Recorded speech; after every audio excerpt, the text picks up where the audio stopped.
दर्शकवृन्द हार्दिक स्वागत अनि नमस्कार यहाँहरू सम्पूर्णलाई। एकछिन अगाडि मैले लाइभ दिने प्रयास गरिरहेको थिएँ, तर केही टेक्निकल कारणले गर्दाखेरि तपाईँसँग म लाइभमा जोडिन सकिनँ। तर त्यसको केही समयमा मैले यो लाइभको केही टेक्निकल पार्टलाई मिलाएर तपाईँसँग जोडिन आइपुगेको छु। म यतिखेर आफ्नै होममा आफ्नै घरमा बसेर यो स्टुडियोमा चलाइरहेको छु। त्यो कारणले गर्दा क्वालिटी जसरी मिडियामा अर्थात् जसरी मैले अफिसियल रूपमा चलाउँछु त्यो खालको क्वालिटी नआउन सक्छ, त्यसको लागि म क्षमा प्रार्थी छु। र नेपालमा यतिखेर 10:15 गएको छ। 10 बजेदेखि नै लाइभमा जोडिन्छु भन्ने एउटा मसँग मेरो योजना थियो, तर त्यो योजना केही पछाडि धकेलिएको छ। यसको लागि क्षमा चाहन्छु। एकछिन अगाडि तपाईँले पक्कै पनि लाइभमा जोडिनु भयो र फेरि 25 सेकेन्डपछि मेरो डिस्कनेक्ट हुन पुग्यो। म चाहिँ यतिखेर काठमाडौँबाट तपाईँसँग प्रत्यक्ष जोडिएको छु। अहिले वैदेशिक रोजगारीको सिलसिलामा विभिन्न देशमा रहनुभएका तपाईँहरू, साथसाथै वैदेशिक रोजगारीमा जान खोजिराख्नुभएका तपाईँहरू अहिले विभिन्न कारणले गर्दाखेरि देशमै, जुन देशमा हुनुहुन्छ त्यही देशमा रोकिराख्नु परेको अवस्था छ। नेपालमै हुनुहुन्छ भने नेपालमै रोकिराख्नु परेको अवस्था छ। अन्य विदेशमा हुनुहुन्छ भने विदेशमै रोकिराख्नु परेको अवस्था छ। र जुन केही दिनबाट नियमित र चार्टर्ड उडान खुले लगतै केही देशबाट पर्याप्त रूपमा चाहिँ नेपालीहरू अहिले फिर्ता हुने क्रम चलिरहेको छ। दुबई, साउदी, कतार, कुवेत लगायतका देशहरूबाट अहिले नेपालीहरू जो समस्या परिराख्नु भएको छ, क्रमशः उहाँहरू नेपाल आइराख्नु भएको छ र क्वारेन्टाइनमा बसिराख्नु भएको छ। तपाईँ सबैलाई थाहा छ यो विषयमा, कुन तरिकाले बसिराख्नु भएको छ भन्ने कुरा पनि थाहा छ। र अहिले अलिकति व्यापकता छ। योभन्दा अगाडि 500 जना मात्रै लैजाने ल्याउने भन्ने थियो, ल्याउन दिने भन्ने थियो। अहिले 800 जना को हाराहारीमा ल्याउन दिने सरकारी नियम छ। त्यो कारणले पछिल्लो समय 400, 500, 600 को हाराहारीमा केही दिन यता, 2-3 दिन यता चाहिँ त्यसरी नेपालीहरू आइराख्नु भएको छ। र आजै पनि तपाईँलाई जानकारी गराउँछु म। आज सिएमसीले एउटा जानकारी गराएको छ, जो आज नेपाल आउने कति हुनुहुन्छ भन्ने विषयमा।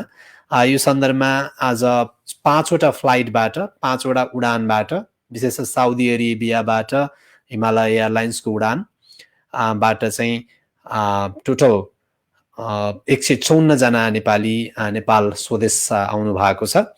त्यसै गरी आजै कतारबाट कतार एयरलाइन्सको जहाज आएको छ, 225 जना नेपाली लिएर कतार एयरलाइन्सको जहाज। त्यसै गरी मलेसियाबाट आजै नेपाल आउने नेपालीहरूको सङ्ख्या 140 जना, जसमध्ये 2टा शव, त्यहाँ मृत्यु भएको मानिसको शव रहेको छ 2 जनाको। र यसरी मलेसियाको नेपाल एयरलाइन्सबाट आज उडान भएको छ, जसमध्ये 140 जना आउनु भएको छ स्वदेश। त्यसै गरी कतारबाट हिमालय एयरलाइन्सको जहाज आएको छ र कतारबाट आएको जहाजले 145 जना नेपालीलाई स्वदेश ल्याएको छ। त्यसै गरी पाकिस्तानबाट आज 39 जना आउनु भएको छ। अब यसमा 5 जना कूटनीतिक व्यक्तिहरू, जो सरकारसँग सम्बन्धित 5 जना कूटनीतिक नियोगका व्यक्तित्वहरू हुनुहुन्छ, विभिन्न दूतावासका लगायत हुनुहुन्छ। त्यसै गरी 5 जना पाकिस्तानी नागरिक हुनुहुन्छ भने 4 जना चाहिँ सार्क राष्ट्रसँग सम्बन्धित अधिकारीहरू हुनुहुन्छ। यसरी आज 39 जना, त्योभन्दा बाहेक चाहिँ नेपालीहरू नेपाल फर्किनु भएको छ। यसरी आज 703 जना नेपाली नेपाल आउनु भएको छ। यो आजको टोटल 703 जना ठुलो सङ्ख्या हो। सरकारले 800 भन्दा बढी ल्याउन नदिने निर्णय गरेको छ र यो सङ्ख्या आज रहेको छ। र म तपाईँलाई बिस्तारै अपडेट गर्नेछु, कृपया धैर्य गर्नुहोला। केही समय अगाडि एउटा प्राविधिक कारणले गर्दाखेरि म यो लाइभमा जोडिन सकिनँ, यसको लागि क्षमा प्रार्थी छु। र यतिखेर म वैदेशिक रोजगारमा जान चाहने नेपालीहरू, विभिन्न कारणले विदेशमा समस्यामा परेर बसिराख्नुभएका नेपालीहरूको उहाँहरूले चाहनु भएको केही जानकारीहरू, उहाँहरूको गुनासो, उहाँहरूको समस्यालाई यो एउटा माध्यम, एउटा सञ्चार माध्यम मार्फत सरकार समक्ष या सम्बन्धित निकाय समक्ष पुर्याउने जमर्कोका साथ आइपुगेको छु। कतिपय इन्फर्मेसनसँग सम्बन्धित विषयवस्तुहरू छन् भने म आफैले त्यो विषयको जानकारी दिनेछु भने कतिपय विषयवस्तु चाहिँ तपाईँ आफै यो लाइभमा जोडिएर उठान गर्न सक्नुहुनेछ र त्यसको विषयमा हामी पक्कै पनि ध्यान आकर्षण भएर आगामी दिनमा त्यसको रिजल्ट के भयो त्यो तपाईले राखेको जिज्ञासाको चाहिँ उत्तर के हो भन्ने कुरा आज दिन सके आज दिनेछु। अन्यथा हामी प्रत्येक सोमबार बेलुका 9:30 बजेदेखि पछाडि को समयमा लाइभ जोडिन्छौँ र त्यही लाइभको क्रममा आज म तपाईसँग जोडिएको छु। तपाईँ पनि यो लाइभमा जोडिन चाहनुहुन्छ भने एउटा लिङ्क दिएको छु, तपाईँले यो लिङ्क क्लिक गर्न सक्नुहुन्छ, जुन तपाईँले जहाँबाट हेरिराख्नु भएको छ। र म फेरि पनि रिक्वेस्ट गर्छु, स्क्रिनको मुनि तपाईँले देखिराख्नु भएको छ यो वैदेशिक रोजगार विशेष लाइभ 2077 भदौ 22 गते म यतिखेर प्रत्यक्ष तपाईँसँग बोलिरहेको छु र कृपया यो सामग्री सेयर गर्नुहोला। युट्युबबाट हेर्दै हुनुहुन्छ भने च्यानल सब्सक्राइब गरिदिनु होला भन्ने मेरो रिक्वेस्ट छ। कृपया यो विषयलाई पक्कै पनि तपाईँले मनन गर्नुहुनेछ र यतिखेर मलाई 300 जना भन्दा बढीले हेरिराख्नु भएको छ। तपाईँहरू सबैलाई धेरै धेरै धन्यवाद छ। आज केही न केही विशेष केही न केही इन्फर्मेसन दिने प्रयास गर्नेछु र तपाईँ आफैसँग पनि केही इन्फर्मेसन छ भने त्यो खालको इन्फर्मेसन दिन सक्नुहुन्छ। तपाईँसँग केही समस्या छ अर्थात् त्यो समस्याको केही समाधानहरू छ, धेरै नेपालीहरूले राखिराखेका प्रश्नहरूको जवाफ छ अर्थात् प्रश्न नै छ, कृपया यो लाइभमा जोडिन सक्नुहुन्छ। यो लाइभ सबैको लागि हो, जोडिनको लागि कुनै तरिकाको तपाईँलाई अब्स्ट्याकल्स छैन। लाइभ एउटा लिङ्क तपाईँलाई मैले पक्कै पनि सेयर गरेको छु, स्क्रिनमा हेर्न सक्नुहुन्छ। यदि देख्नु भएको छैन भने म फेरि पनि तपाईँलाई स्क्रिन को लिङ्क देखाउँदैछु, कृपया यो लिङ्क हेर्न सक्नुहुन्छ। तपाईँ पनि लाइभमा जोडिन चाहनुहुन्छ भने यो लिङ्क क्लिक गरेर जोडिन सक्नुहुन्छ। यो https नआनिकन bit.ly/2r2qfnf हानेर पनि तपाईँ यो लाइभमा जोडिन सक्नुहुन्छ। र तपाईका केही कमेन्ट्सहरू छन् भने कृपया अलिकति रोमनमा लेख्नु भए पनि हुन्छ, तर एकदमै बुझ्ने भाषामा लेखिदिनु होला। असभ्य भाषा कृपया बिल्कुलै प्रयोग नगरिदिनु होला। यहाँ मैले त्यस्तो खालको असभ्य भाषा प्रयोग गरेर तपाईँले केही कमेन्ट गर्नुभएको छ भने त्यो कमेन्ट मैले सिधै रिजेक्ट गर्नुपर्ने हुन्छ, किनकि यो पब्लिक यतिखेर मसँग 300 जना भन्दा बढीले हेरिराख्नु भएको छ। विभिन्न निकाय विभिन्न सेक्टरका मानिसहरू यतिखेर लाइभमा जोडिनु भएको छ। एकदम गण्यमान्य व्यक्तित्वहरू पनि जोडिनु भएको छ। त्यो कारणले गर्दाखेरि इभन जोसुकैका लागि पनि negative comments is not good. So तपाईँ यो लाइभमा जोडिनुहुन्छ भने कृपया पोजिटिभ कमेन्ट्स गर्नुहोला, साथसाथै आलोचना गर्न सक्नुहुन्छ। आलोचना गर्दा पनि सभ्य भाषा प्रयोग गरेर मात्रै आलोचना गर्नुहोला। यति भन्दै एकजना जोडिन खोज्नु भएको छ यो लाइभमा, म उहाँलाई स्वागत गर्न चाहन्छु। माधव भट्टराई कहाँबाट हुनुहुन्छ? तपाईलाई फेरि पनि भन्दैछु, कृपया जोडिन चाहनुहुन्छ भने मैले कसैलाई काखा कसैलाई पाखा गरेको छैन। एकचोटिमा 3 जना 4 जना मात्रै जोड्न मिल्छ। तर तपाईले चाहिँ यो जुन देखाएको लिङ्क छ यो लिङ्कमा क्लिक गरेर स्क्रिनमा जुन देखाएको छु मैले यो लिङ्कमा क्लिक गरेर तपाईँ लाइभमा प्रत्यक्ष जोडिन सक्नुहुन्छ। यति भन्दै माधव भट्टराईसँग म यतिखेर प्रत्यक्ष जोडिन चाहन्छु। माधवजी स्वागत छ यहाँ। हजुर नमस्कार। कहाँबाट बोल्दै हुनुहुन्छ? हजुर म कतारबाट हो। हजुर कतारको कुन ठाउँ? कतारको म अहिले त दोहाबाट। के छ तपाईँको अहिलेको अवस्था के छ? कसरी बसिराख्नु भएको छ कतारमा? अनि एकदम अहिलेसम्म त ठिकै छ सर, अहिले त्यस्तो केही पनि छैन, राम्रै छ। कति समय भयो तपाईँ कतार जानु भएको नेपालबाट? म अहिले 2 साल हुन लाग्यो। 2 साल हुन लाग्यो। तपाईँ यो कोभिड-19 को यो जुन महामारीको कारणले कतारमा रोजगारी गुमाएर अर्थात् त्यो खालको समस्या परेर बस्नु भएको छ कि के छ तपाईँको अवस्था? होइन सर, अहिले त्यस्तो केही पनि छैन, राम्रै छ अहिलेसम्म त। त्यस्तो केही अप्ठ्यारो परेको छ? वैदेशिक रोजगारीमा रहनु भएका इभन जान चाहनु भएका नेपालीहरूको लागि या तपाईँका यो जुन अहिलेको यो सिचुएसनमा केही गुनासा छन् भने आफ्नो गुनासाहरू राख्न सक्ने यो ओपन फ्लोर हो, आफ्नो कुरा राख्न सक्नुहुन्छ। होइन सर, अहिले त्यस्तो केही छैन। होइन यहाँ अहिले चाहिँ हेर्दै जाँदाखेरि यो देखेर अनि मैले यसो क्लिक गरिहालेको। ठिक छ, खुसी लाग्यो। यो लाइभमा जोडिनु भएकोमा एकदम आभारी छु। केही त्यस्तो कमेन्ट्स छ, केही सरकारलाई भन्नुपर्ने कुरा या चाहिँ पब्लिकलाई भन्नुपर्ने कुरा केही छ त्यस्तो भने कृपया राख्न सक्नुहुन्छ। हजुर सर, अहिलेसम्म त्यस्तो केही छैन, अहिलेसम्म ठिकै नै छ। अब केही परेछ भने अब थाहा भइहाल्यो, यो लाइनबाट म गर्न सक्छु। हुन्छ, हामी प्रत्येक सोमबार बेलुका लगभग यही समयतिर हामी लाइभमा जोडिन्छौँ विभिन्न देशमा रहनुभएका नेपाली नागरिकहरूसँग। अहिले तपाईँलाई यतिखेर 346 जनाले तपाईँलाई पनि हेरिराख्नु भएको छ, मलाई पनि हेरिराख्नु भएको छ। खुसी लाग्यो लाइभमा जोडिनु भएको। हजुर, सबैजनालाई धन्यवाद। हजुर, नमस्कार। यतिखेर कतारबाट माधव भट्टराई हुनुहुन्थ्यो, उहाँलाई धन्यवाद दिन चाहन्छु। यसै क्रममा तपाईँ पनि यो लाइभमा जोडिन चाहनुहुन्छ भने कृपया लिङ्क दिएको छु स्क्रिनमा, तपाईँले पनि हेर्न सक्नुहुन्छ। यो सबैको लागि हो, मैले कसैलाई पाखा कसैलाई चाहिँ काखा गरेर मैले चाहेको मान्छेलाई मात्रै जोड्ने कुरा हुँदैन। तपाईँ जोसुकै पनि यो रुममा छिर्न सक्नुहुन्छ, जसको लागि तपाईँले यो जुन लिङ्क छ, यो लिङ्क मैले कमेन्टमा पनि दिएको छु। तपाईँले जहाँबाट हेरिराख्नु भएको छ त्यहाँबाट पनि हेरिराख्नु भएको होला। कसैलाई केही त्यस्तो समस्या छ भने कृपया यो चाहिँ आउन सक्नुहुन्छ। र भिडियो नै देखाउनु पर्छ भन्ने छैन। तपाईँ अहिले अब कतिपय साथीहरू चाहिँ ओछ्यानमा हुनुहुन्छ होला, सुत्ने क्रममा हुनुहुन्छ होला, केही देशमा चाहिँ रात परिसकेको छ होइन। तपाईँ चाहिँ जुन अवस्थामा हुनुहुन्छ त्यही अवस्थामा हामीसँग जोडिन सक्नुहुन्छ।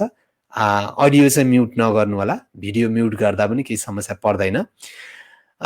रोमन खत्रीजी जोडिन खोज्नु भएको छ। योभन्दा अगाडि रायमाझी जङजी जोडिन खोज्नु भएको छ। रायमाझी जङजी तपाईँ यो लाइभमा जोडिन सक्नुहुन्न, किनकि तपाईँले भिडियो या अडियो दुइटै मलाई एक्सेस गर्नु भएको छैन। त्यसको लागि सरी भन्न चाहन्छु, फेरि प्रयास गर्नु होला। म अहिले यतिखेर रोमन खत्रीसँग कुराकानीको क्रममा छु, एकछिनपछि अरू विषयमा पनि जानकारी दिनेछु। रोमनजी स्वागत छ यहाँलाई। कहाँबाट जोडिँदै हुनुहुन्छ अहिले? सर नमस्कार, म चाहिँ दुबईदेखि हो। हजुर, दुबई कुन ठाउँबाट? दुबई यो के भन्छ नै जेबलाली पार्क, यो नजिकै दुबई मल नजिकै हो। ओके, के छ तपाईँको अवस्था? हाम्रो समस्या भने ठुलो छ सर। हामी विगत 4-5 महिनादेखि अहिले काम पनि छैन, अनि हामीलाई घर पठाउने भनेर हामीलाई रिजाइन पनि हान्न लगायो पहिले। अनि हामी रिजाइन हानेर बसिरहेछौँ अहिले, धेरै छौँ मान्छे। तर हामीलाई कम्पनीले के भन्छ, त्यो गभर्मेन्टले पठाउन फ्लाइट दिएको छैन, हामीलाई पठाउन सक्दैन, हामी तिमीलाई पठाउन सकिरहेको छैन, वेट गर भन्छ। तर अहिले यहाँ हेर्दाखेरि फ्लाइट छ, तर हाम्रो कम्पनीले भन्छ कि तिम्रो गभर्मेन्टले हामीलाई एलाउड नै दिएको छैन भनेर हामीलाई पर्खाइरहेको छ। कम्पनीले टिकट दिएको छैन कि के छ तपाईँको अवस्था अहिले भन्नु त? कम्पनीले टिकट, अब तिमीहरूको रेगुलर फ्लाइट खुल्यो भने हामी टिकट काटेर पठाउँछु भन्छ, तर टिकट हेर्दाखेरि सबै खुलेको छ। पठाउँछु भन्दा त्यसले भन्छ कि गभर्मेन्टले तिमीहरूलाई हामीलाई एलाउड दिएकै छैन भनिरहेछ। भनेपछि त्यो जुन तपाईँको कम्पनी छ, कम्पनीलाई चाहिँ दूतावासले दिनुपर्ने अनुमति दिएको छैन भन्ने चाहिँ कम्पनीको कुरा रह्यो। कम्पनीले अस्ति 2 दिन अगाडि पनि भनेको, त्यहाँ गएर आन्दोलन गर्दाखेरि भन्छ तिमीहरूको गभर्मेन्टले हामीलाई पर्मिसन दिएको छैन, हामीले कसरी पठाइदिउँ तिमीहरूलाई, रेगुलर फ्लाइट खुलेपछि हामी पठाउँछ भनेर कम्पनीले भन्छ। तर खै किन हाम्रो गभर्मेन्टले के भएको छ, किन हो फ्लाइट देखाउँछ फेरि हेर्दाखेरि न्युजमा, तर हाम्रो कम्पनीले भन्छ। तपाईँको कम्पनी कुन चाहिँ भन्नुहोस् त? नेपाल एम्बेसी जुन युएई छ, उहाँहरूले विषयमा ध्यान आकर्षण गरिदिनु होला। कुन कम्पनी भन्नु त? हाम्रो कम्पनी ट्रान्सगार्ड कम्पनी हो। ओके, कम्पनीले रिक्वेस्ट पठाइसकेका छ दूतावासमा, तर दूतावासले चाहिँ अनुमति दिएको छैन भन्ने उहाँहरूको कुरा आयो होइन? त्यही भन्छ, तिमीहरूको गभर्मेन्टले पर्मिसन दिएको छैन हामीलाई, अनि पर्मिसन दियो भने पठाउँछु भन्छ। भइसक्यो, धेरै भइसक्यो, धेरै मान्छेले काम दियो। त्यहाँ त्यो कम्पनीमा हुनुहुन्छ तपाईँहरू मध्ये कसैले दूतावासमा चाहिँ बुझ्नु भएको छ यो विषयमा? कम्पनीले रिक्वेस्ट पठाएको छ कि छैन, अर्थात् हामी यो समस्या पर्यो भनेर त्यो खालको गुनासो गर्नु भएको छ कि छैन? त्यस्तो यहाँदेखि अब अबुधाबी जानलाई टाइम लाग्छ, कम्पनीलाई गाडी बनाइने हामी जान्छौँ अबुधाबी एमबिसीमा गएर हामी कुरो बुझ्छौँ भन्दा पनि कम्पनीले जान दिँदैन, जान दिएको छैन, तिमीहरूले कम्पनीले पर्मिसन दिएको छैन भन्छ। फर्म भरेको फर्म पनि अहिलेसम्म नाम निकाल्दैन, के हो? म अब तपाईँलाई पर्सनली भन्न चाहन्छु, 28वटा फ्लाइट दुबईबाट यो महिनाको लागि सेड्युल भएको थियो, जसमध्ये आज भनेको सेप्टेम्बरको आज 7 तारिक भइसकेको अवस्था छ। सम्भवतः धेरै नेपालीलाई पालो आउनुपर्छ यो अवस्थामा, किनकि 150 कै दरले बोक्ने हो भने पनि 28 वटा प्लेनले धेरै नेपाली जो युएईमा हुनुहुन्छ उहाँहरूलाई ल्याउन सक्ने अवस्था छ। एकचोटि दूतावासमा तपाईहरु आफैले कन्ट्याक्ट गर्ने प्रयास गर्नुभयो भने यसलाई बेटर होला जस्तो लाग्यो मलाई। तपाईहरु मध्ये धेरैले ट्राई गर्नुस्, पक्कै पनि एउटा न एउटा फोन लाग्छ। हाम्रो भएको थियो कम्पनीले भनेको थियो 210 जनाको चाहिँ नाम निकालेको थियो अरे यहाँबाट कम्पनीले पठाउनलाई। अनि के कारणले भएर गभर्नमेन्टले तिमीहरूलाई पर्मिसन दिएर भनेर फेरि अहिले सेप्टेम्बर भरि नै तिमीहरूको फ्लाइट छैन भनिरहेको छ क्या कम्पनीले। एकचोटि तपाईहरुले बुझ्नु होला दूतावासमा त्यो खालको परेको छैन र हामी दूतावासलाई पनि यो विषयमा ध्यान आकर्षण गराउन चाहन्छौँ। कृपया जुन कम्पनीको नाम उहाँले दिनुभएको छ उहाँहरू दुबईमा समस्या परिराख्नु भएको छ, तपाईहरुको समस्या चाहिँ के छ छोटोमा राख्दिनु न। हाम्रो समस्या चाहिँ त्यो अब धेरै भइसक्यो, अब त्यही जानलाई पर्खिरहेको छु, धेरै भइसक्यो यहाँ। खाना र बस्ने अवस्था चाहिँ कम्पनीले सुविधा दिएको छ कि छैन? खाने बस्ने चाहिँ कम्पनीले दिएकै छ खाना बस्नलाई। त्यो नाम निस्किसक्यो भने तपाईको कम्पनीलाई हुनुपर्छ, किन भन्दाखेरि जागिर पनि दिन पाएको छैन, काम पनि बनाएको छैन, खाना दिनु परेको छ, बस्न दिनु परेको छ। कम्पनीले नै यो विषयमा बढी ध्यान आकर्षण गर्नुपर्ने हो। हुनसक्छ कम्पनीले दूतावासमा चाहिँ रिक्वेस्ट गरेको छ तर दूतावासले त्यो विषयमा ध्यान दिएको छैन। त्यो कारणले तपाईहरु मध्ये कसै न कसैले चाहिँ दूतावासमा एकचोटि यो विषयमा अलिकति ध्यान आकर्षण गराउनुपर्छ। दूतावासको फेसबुक पेज तपाईहरुलाई थाहा छ होला, त्यहाँ डिटेल्स इमेल आइडी तथा फोन नम्बरहरु चाहिँ दिएको हुन्छ, एकचोटि त्यहाँबाट प्रयास गर्नु होला। सर धन्यवाद सर। र अर्को कुरा तपाईहरुलाई कम्पनीले पठाउँदैछ, व्यक्तिगत रूपमा आउने भए चाहिँ त्यो खालको समस्या हुन्थेन। त्यहाँको चाहिँ दूतावासमा चाहिँ ले लिस्ट आउट गरेको नाम अनुसार तपाईहरु आउन पाउनुहुन्थ्यो, तर तपाईहरुले फर्म भर्नु भएको चाहिँ थिएन यो भन्दा अगाडि। भरिसक्यो, हामीले भरेको भइसक्यो 2 महिना जति।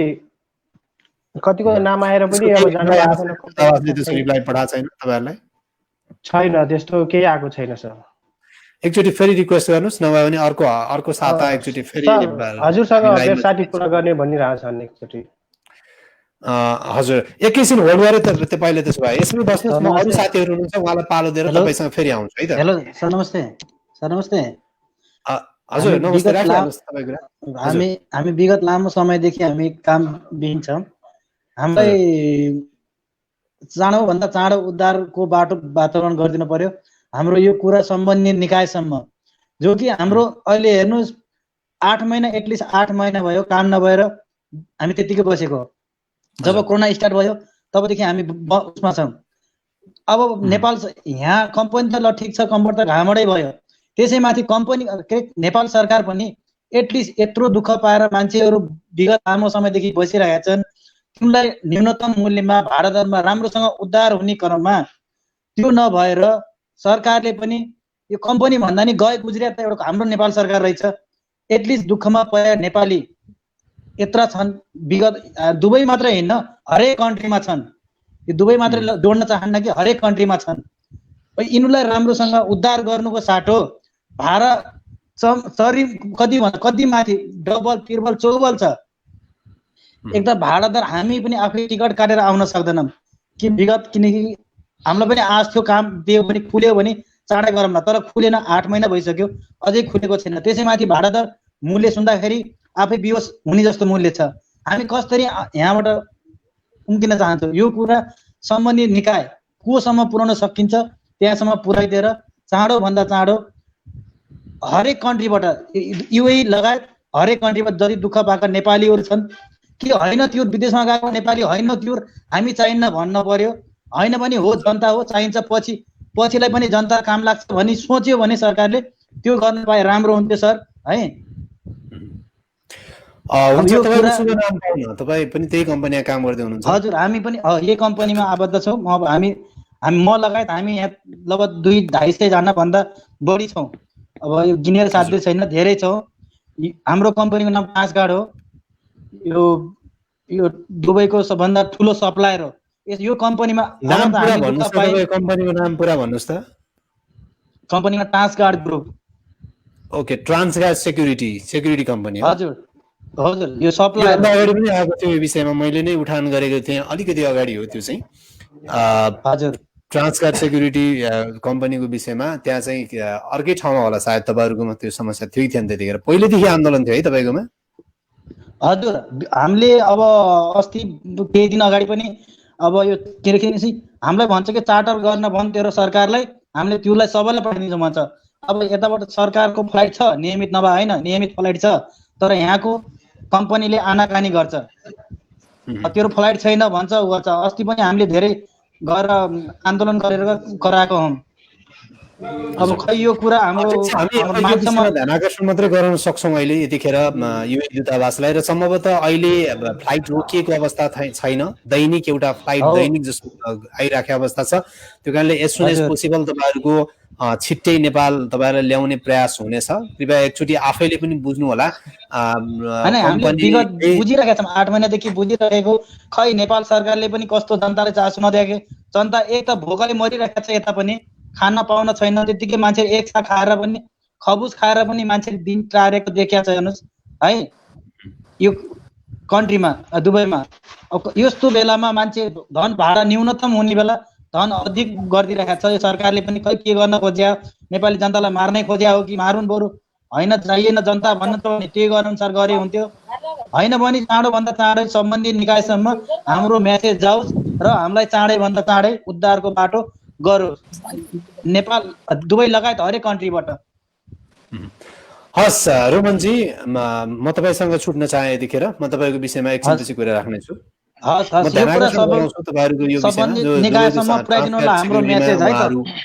हजुर, उहाँहरू समस्यामा हुनुहुन्छ, उहाँहरूको समस्याको समाधानका लागि दूतावासले आवश्यक कदम उठाउनु आवश्यकता छ र कम्पनीसँग समेत उहाँहरूले जुन रिक्वेस्ट गरिसक्नु भएको छ, कम्पनीले दूतावासलाई रिक्वेस्ट गर्दाखेरि दूतावासले कम्पनीलाई नेपालीहरूलाई नेपाल ल्याउनको लागि अनुमति दिएको छैन भन्ने उहाँहरूले गुनासो पोख्नु भएको छ। यो विषयमा हामी सम्बन्धित अधिकारीहरूलाई कृपया यो विषयमा ध्यान आकर्षण गर्न अनुरोध गर्न चाहन्छौँ। यसै क्रममा अर्को व्यक्तिलाई यतिखेर जोडे, गोकर्ण सिंह। गोकर्णजी, स्वागत छ यहाँलाई। नमस्कार सर, सर्वप्रथम नमस्कार सर। म हुन त नेपालदेखि नै हो सर, होइन, होम टाउनदेखि घरमै छु अहिले। तर पनि अब कुरा के हो भनेपछि सर, अब वैदेशिक रोजगार विभागले होइन, अब हामी सम्पूर्ण हजुर विदेश जान पनि चाहेको हो। अब समस्या भनेको त सम्पूर्ण साथीहरूलाई होइन, चाहे विदेश जान होस् नेपालदेखि बाहिर अथवा विदेशदेखि आउन, यो लकडाउनको पेन्डेमिक अवस्थामा तपाईँले देख्न सक्नुहुन्छ। यो अवस्थामा चाहिँ अब जस्तै इपिएस सम्बन्धित कोरियाको जानको लागि अथवा त्यसको लागि पहल गर्न त पहिला श्रम रोके होइन, त्यो लगत्तै अनि जिटिजी प्रणाली भयो पनि वैदेशिक रोजगार विभागले त गर्ने नै हो सर। भनेपछि त्यो सम्बन्धी के कस्ता पहल भइराखेका छन् लेटेस्टमा, त्यसमा जानकारी पाउन। इपिएस को कुरा गर्नुभयो? हजुर सर, हजुर, इपिएस सम्बन्धी होइन। इपिएस को विषयमा मात्रै नभएर अहिले जति पनि नयाँ श्रमको विषय छ, यसको मापदण्ड क्लियर आइसकेका छैन। यो केही दिन अगाडि तपाईँले पक्कै पनि नोटिस पाउनु भएको होला। केही दिन अगाडि सरकारले नयाँ श्रम स्वीकृति खुला गर्ने निर्णय गरेसँगै यो इपिएस को जुन प्रक्रिया पनि अब सुरु हुन्छ भन्ने थियो। तर यो जुन कोरोनाको त्रास यतिखेर सरकारी कार्यालयदेखि लिएर सबै ठाउँमा छ। अब यो कहिलेसम्म रहन्छ भन्ने निश्चित छैन, तर पनि हामीले रेगुलर जो चाहिँ वैदेशिक रोजगार विभागसँग आबद्ध रहनु भएको अधिकारीहरूसँग यो विषयमा जानकारी लिएका छौँ। उहाँहरूले अपडेट केही दिनमा आउँछ मात्रै भन्नुभएको छ। यसको विषयमा एक्स्ट्रा जानकारी दिनु भएको छैन र लेटेस्ट अपडेट हामीले जुन डोफेबाट पनि लिन सक्छौँ। तपाईँहरूले जो पब्लिकली लिने चाहिँ dofe.gov.np भन्ने एउटा वैदेशिक रोजगारको चाहिँ अपडेट छ, त्यहाँबाट लिन सक्नुहुन्छ। तर त्यहाँ पनि कुनै अपडेट छैन र हामीले त्यो खालको आधिकारिक उहाँहरूको निर्णय नआउँदासम्म इपिएस को विषयमा र श्रम जुन नयाँ श्रम स्वीकृतिको मापदण्डको विषयमा केही क्लियर कुरा नआइसक्दाको अवस्थामा यो यसै भन्न सक्दैनौँ। तर अहिलेसम्म आएको विषय चाहिँ के छ भने सम्बन्धित कम्पनी जस्तो तपाईँ जुन देश जान चाहनु भएको छ त्यो देशको कम्पनीले नो अब्जेक्सन लेटर सहित, यसको मतलब तपाईलाई त्यो कम्पनी छिर्नको लागि कुनै प्रकारको चाहिँ समस्या छैन, हामी क्वारेन्टाइनदेखि लिएर उसको सबै खर्चको व्यवस्थापन सबै गर्छौँ भन्ने खालको एउटा नो अब्जेक्सन लेटर पठाएको अवस्थामा चाहिँ सरकारले नेपालबाट श्रम स्वीकृति, पूर्व स्वीकृति या श्रम स्वीकृति दुईटै खालको स्वीकृति दिने भन्ने कुरा छ। यसमा सरकारले रोक्दैन, त्यो कन्डिसनमा सरकारले यो मापदण्ड बनाइसकेपछि सरकारले रोक्दैन। तर तपाईँ जुन देश जानुहुन्छ त्यो देशले चाहिँ तपाईँलाई रोक्न सक्ने सम्भावना हुन्छ। त्यो कारणले गर्दाखेरि यसमा चाहिँ ट्रेन पछ्याउनु पर्ने हुन्छ। जस्तो हिजो कोरिया कोही गयो कि गएन, सरकारले त जान दियो, तर जान सके कि सकेन भन्ने कुरा महत्त्वपूर्ण छ। कतिपय देशमा चाहिँ अहिले नेपालीहरू जान पाइराखेका पनि छन्। तपाईँले युए की कुरा गर्नु, आइसिए एप्रुभल पाएका, ग्रिन सिग्नल पाएका साथीहरू नेपालीहरू अहिले पनि हिमालय एयरलाइन्स या नेपाल एयरलाइन्सको चाहिँ विमानबाट युए गइराख्नु भएको छ। अरू देशको अवस्थामा पनि त्यो केही न केही सहज भएको, अहिले पहिला भन्दा अहिले अलिकति सहज भएको भन्ने कुरा आएको छ। यसको टोटल अपडेट इपिएसको अपडेट चाहिँ यो सरकारी च्यानलबाट जानुपर्ने र नयाँ स्वीकृतिको केही मापदण्ड अझै पनि नमिलिसकेका हुनाले यसको पब्लिकली एनाउन्समेन्ट गरिसकेका छैन। त्यो कारणले गर्दाखेरि यसको जानकारी 1-2 दिनमा आउँछ भन्ने आशा गर्न सकिन्छ। अहिलेसम्म यसको अपडेट चाहिँ छैन हामीसँग। हस् सर, जानकारीको लागि धेरै धेरै धन्यवाद sir. Thank you so much. तपाईँ अपडेट हेर्दै गर्नु होला। हामी हाम्रो पक्कै पनि यो वैदेशिक रोजगारको पेजमा पनि यो अपडेट आउँछ। त्यो ब्रेकिङ न्युज नै आउँछ अधिकांश मिडियामा यो कन्टेन्टमा, किनकि लामो समयदेखि वैदेशिक रोजगारीको पर्खाइमा बस्नुभएका नेपालीहरूलाई यो कसरी विदेश जान पाइन्छ भन्ने आशा, त्यो खालको जिज्ञासा कायम छ। त्यो कारणले यो लुकाउने कुरा हुँदैन। तपाईँहरूले मजाले थाहा पाउनुहुन्छ यो विषय। Thank you so much sir. यतिखेर आइपिएस कोरियाको विषयमा कुराकानीको लागि मसँग जोडिनु भएको थियो एकजना साथी। मैले जे जानकारी हामीसँग हुन्छ त्यो जानकारी दिने हो। सरकारले निर्णय नै नगरे विषय, सरकारले जो हामीलाई जानकारी नै नदिएको विषयमा हामीले बोल्न मिल्दैन। त्यो कारणले गर्दाखेरि जे छ अहिलेको अवस्था, त्यो अवस्थालाई अपडेट गराउन खोजेको छु। बलबहादुर चन्द, त्यसै गरी सुजन श्रेष्ठ, सुजल राय यतिखेर मसँग लाइभमा जोडिन चाहिराख्नु भएको छ। म क्रमशः आउनेछु। तपाईँहरू आफूले बोल्न चाहेको कुरा, आफ्नो समस्यालाई दिमागमा राख्दै गर्नु होला। केही अपडेट छ भने त्यो अपडेटलाई लिने प्रयास गर्नु होला। म यतिखेर बलबहादुर चन्दसँग कुराकानीलाई जोड्न चाहन्छु। उहाँले भिडियो अन चाहिँ गर्नु भएको छैन, उहाँसँग अडियोमै कुरा गर्छु। बलजी स्वागत छ। कहाँबाट बोल्दै हुनुहुन्छ सर? म युएबाट हो सर। युए? तपाईँ ड्रेसमै हुनुहुन्छ, काममै हुनुहुन्छ जस्तो लाग्यो। हजुर हजुर, काममै छु। साथीहरू छुट्टी गएको साथीहरू आउनु पाएको छैन। यो आइजिएस हजुर हजुर, कुन कम्पनी हो? यो सेकरी गार्ड मिडल इस्ट। तपाईहरुको साथीहरूले जुन आइसिए एप्रुभलको जुन चेक गर्न मिल्ने सिस्टम छ त्यो चेक गर्नु भएको छ? खै साथीहरूले चेक गर्नु भएको छ गर्नु भएको छैन। यहाँ कम्पनीले एप्रुभल दिएको, कम्पनीले आउनु भनेको छ कि छैन उहाँहरूलाई? भन्छ आवाज त्यति राम्रो आइरहेको छैन तपाईको। कम्पनीले आउनु भनेको छ? पाकिस्तानबाट भनेको छैन अहिले। कम्पनीले भनेको छैन भने पहिला कम्पनीसँग रेगुलर कन्ट्याक्टमा रहनु होला। कम्पनीले अब आउनुस् भनेपछि मात्रै उहाँहरू जान सक्नुहुन्छ, किनकि कम्पनीले नै एक्सेप्ट नगर्ने अवस्थामा अहिले जानु त्यति राम्रो होइन। हजुर हजुर। अनि यो फ्लाइ दुबईबाट चाहिँ इन्डिया र पाकिस्तानबाट 2-3 जना आउनुभयो। उहाँको यहाँको ड्युटी चाहिँ रोकिरहेको छ, उहाँ वेटिङमा छ। एप्रुभल आएपछि अफिसले बोलाउँछ भन्दैछ। ओके, अहिले प्राय जानेहरू जो नेपालबाट जानु सक्नु भएन उहाँहरू फरक बाटोबाट गइराख्नु भएको छ तपाईँले अघि भने जस्तो तरिकाले? हजुर हजुर। यो फ्लाइ दुबईले चाहिँ बिना एप्रुभल चाहिँ आउन दिँदो रहेछ। हजुर। त्यो भएर अनि आइसकेर पनि बसिरहेको छ। 2 जनाले ड्युटी दिएको छ सुपरभाइजरहरूलाई। अलिकति अहिले म तपाईँलाई एउटा जानकारी गराउन चाहे बलबहादुरजी। अब रिसेन्टली यो अपडेट तपाईँले भन्दै गर्दा फ्लाइ दुबईबाट आउन दिँदो रहेछ भन्नुको पछाडि कहिले आउनु भएको, जानु भयो उहाँहरू? लगभग 8 दिन जति भयो उनीहरू आएको। ओके, अहिले चाहिँ अलिक टाइट छ। म अरू साथीहरू फ्लाइ दुबईबाट जान पाइने रहेछ भनेर ढुक्क जुन भन्नुभयो तपाईँको विषयले त्यति सहज छैन। पहिला अलिकति अगाडि चाहिँ त्यो थियो तपाईँको, जुन तपाईँले 8 दिन अगाडि भन्नुभयो। हजुर, त्यो खालको च्यानलबाट कसैले भरपर्दो मान्छेले अब म लगिदिन्छु भन्ने, अर्थात् अरू गइराखेका रिसेन्ट अवस्था छ भने त जाने कुरा भइहाल्यो। हजुर हजुर। अन्यथा म चाहिँ हजुर नेपालबाट जानलाई चाहिँ आधिकारिकता पाउनुपर्छ, आइसिए एप्रुभल हुनुपर्छ। हजुर हजुर। उनीहरू कुनै एप्रुभल बिनै आएको छ। ओके, ठिक छ। जे भने उहाँहरू आउनु भएको छ, त्यस्तो समस्या छैन। उहाँहरू ड्युटीमा जानुहुन्छ केही दिनमा होइन? अब हजुर हजुर, केही दिनमा दिन्छ भन्दैछ। 2 जना दिइसके, 1 जना बाँकी छ।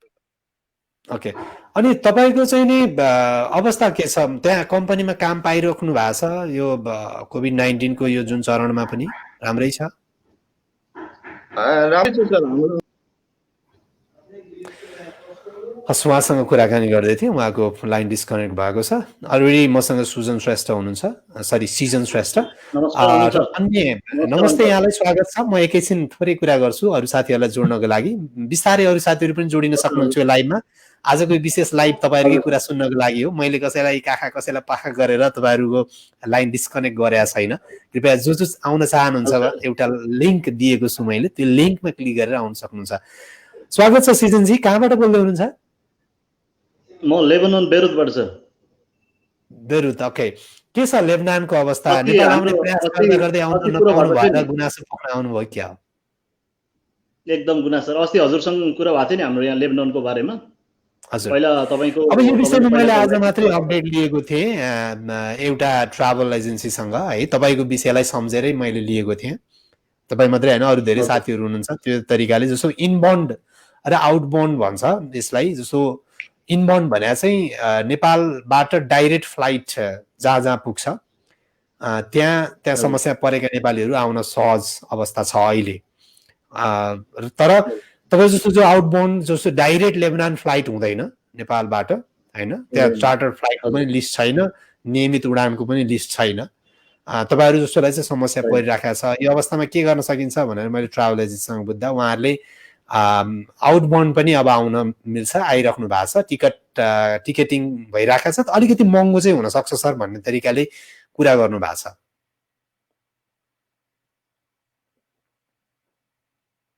सिजनजी सुन्नु भएको छ मलाई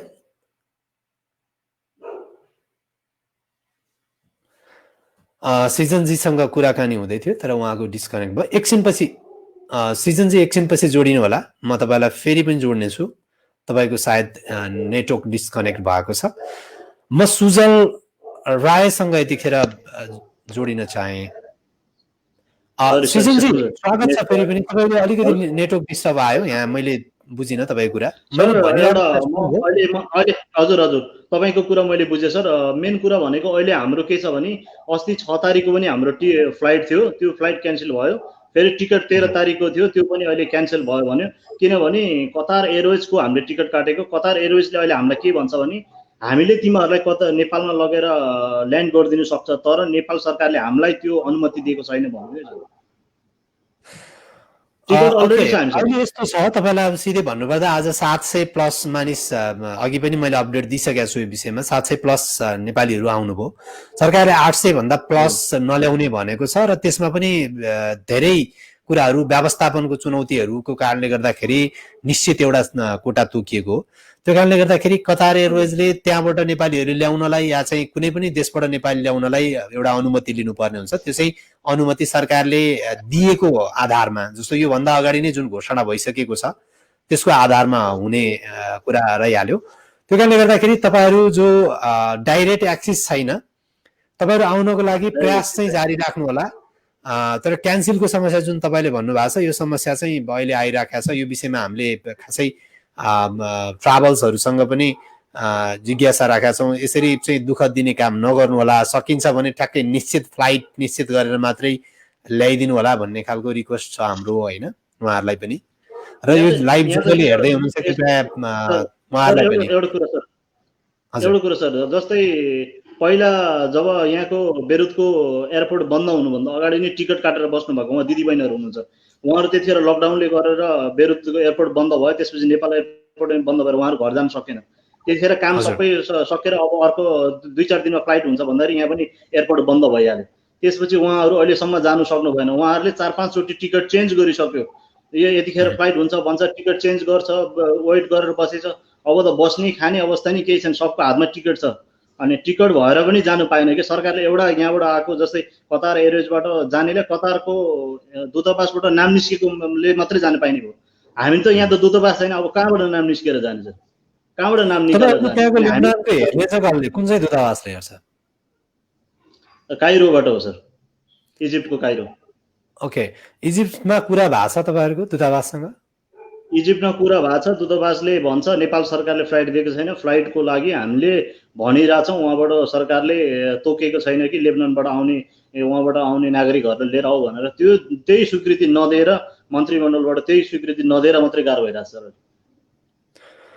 अब यसमा धेरै खालका इन्टरनल फ्याक्टर्सहरू चाहिँ रहेछन् मैले बुझ्दाखेरि। जस्तो कतिपय देशबाट उडान नहुनुको पछाडि एयरलाइन्सहरूले जुन कोटा तोक्दा रहेछन् 80% भन्दा बढी त्यहाँ चाहिँ जो उनीहरूको टिकट एउटा मतलब सिट हुन्छ। जस्तो हिमालय एयरलाइन्सले एकचोटिमा 160 जना नेपाली बोक्छ भने 80% चाहिँ त्यो देशबाट या चाहिँ जुन प्लेन जान्छ त्यो ठाउँबाट ल्याउन सक्ने अवस्था छ भने चाहिँ चार्टर्ड उडान हुने रहेछ, अन्यथा त्यो नहुने रहेछ। अहिले त त्यो पनि समस्या रहेन। अहिले चाहिँ के रह्यो भन्दाखेरि सेप्टेम्बर महिनाभरिको उडान सरकारले तोकिसकेको छ, त्योभन्दा एक्स्ट्रा प्लेनहरू आउन सक्ने अवस्था छैन। त्यो कारणले गर्दाखेरि जे छ ट्राभल एजेन्सीले सम्बन्धित देशबाट कतार या सम्बन्धित देशबाट युएई या सम्बन्धित देशबाट जुन देशमा चाहिँ नेपालको फ्लाइट अहिले डाइरेक्ट जान्छ त्यो उडान हुँदै त्यहाँबाट नेपाल आउने अवस्था हुने रहेछ। त्यो कारणले गर्दाखेरि अलिकति समस्या परिरहेको हो। एकचोटि तपाईँले यो विषयमा ट्राभल एजेन्सीसँगै कन्सल्ट गर्नु होला, नेपालको ट्राभल एजेन्सी है। फेरि त्यताको ट्राभल एजेन्सीसँग गर्नुभयो भने चाहिँ समस्या हुन सक्छ।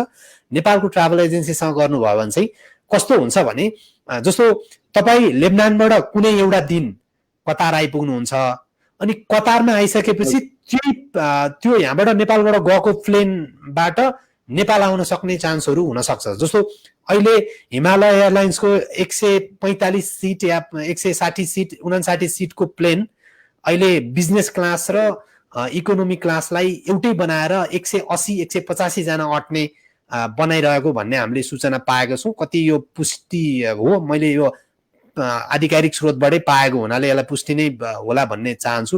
180 जना जति चाहिँ प्रत्येक दिन हिमालय एयरलाइन्सले ल्याउन मिल्ने तरिकाले त्यो खालको हुने भन्ने कुरा छ।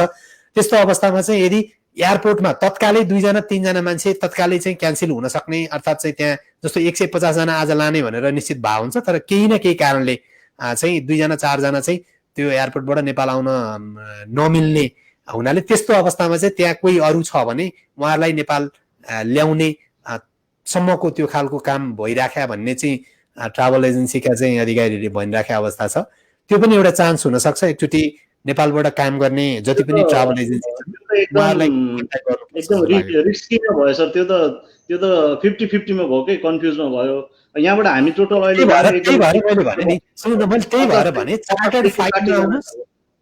चार्टर्ड फ्लाइटमा आउनुहोस्, तर नेपालको सम्बन्धित ट्राभल एजेन्सीसँग कन्ट्याक्ट गरेर आउनु भयो भने तपाईँलाई त्यहाँ रिस्की हुँदैन। त्यो आज नभए भोलि तपाईँ 1 दिन या 2 दिनमा उडान हुने सक्ने सम्भावना छ। मैले यो ट्राभल एजेन्सीसँगकै व्यक्तिहरूसँग बुझेको कुरा हो। हजुर। अब यसको लागि चाहिँ इन्टरनल्ली तपाईँले कन्ट्याक्ट गर्नु पर्यो। अब कुन कुन ट्राभल एजेन्सीले यो अहिले यो चार्टर फ्लाइटको चाहिँ जिम्मा लिया छन् उहाँहरूसँग। अब यो विषयमा जानकारी लिन तपाईँलाई त्यति धेरै गाह्रो छैन। किन गाह्रो छैन भने सम्बन्धित दूतावासले जारी गरेको सूचनामा त्यहाँ चाहिँ एयरलाइन्सको प्रतिनिधिहरूको नम्बर दिएको हुन्छ। एकचोटि उहाँहरूलाई कन्ट्याक्ट गर्नुभयो भने उहाँले डिटेल्स बताइदिनुहुन्छ कुन ट्राभल एजेन्सीले त्यो काम गरिराखेको छ उहाँहरूले भनिदिनुहुन्छ र उहाँसँग कन्सल्ट गर्नुभयो भने पक्कै पनि त्यो तपाईँहरू त्यहाँ समस्या परेका 1-2 जना 2-4 जना आउन सक्ने चान्स छ। अब कतिको आधिकारिक जानकारी दिनुभयो मलाई थाहा भएन। आज मात्रै मैले बुझेको 2 जना ट्राभल एजेन्सीका अधिकारीहरूसँग बुझ्दा उहाँहरूले इनबाउन्ड मात्रै होइन आउटबाउन्डबाट त्यसरी आउनुभएका नेपालीहरू हामीले झन्डै 15-20 जनाले ल्याइसकेका छौँ 2-3 दिनमा भन्ने कुरा गर्नुभएको छ। त्यो कारणले तपाईँले जानकारी दिएको सर। फेरि हामी त के अरे 50 देखि 60 जना 50 जना लगभग त टिकट काटेर अलरेडी टिकट हातमा बोकेर बसिरहेको छौँ। फेरि 2-4 जना भएर सजिलो हुन्छ होला। तपाईँहरूको हाम्रो कतार एयरवेजको टिकट छ सर।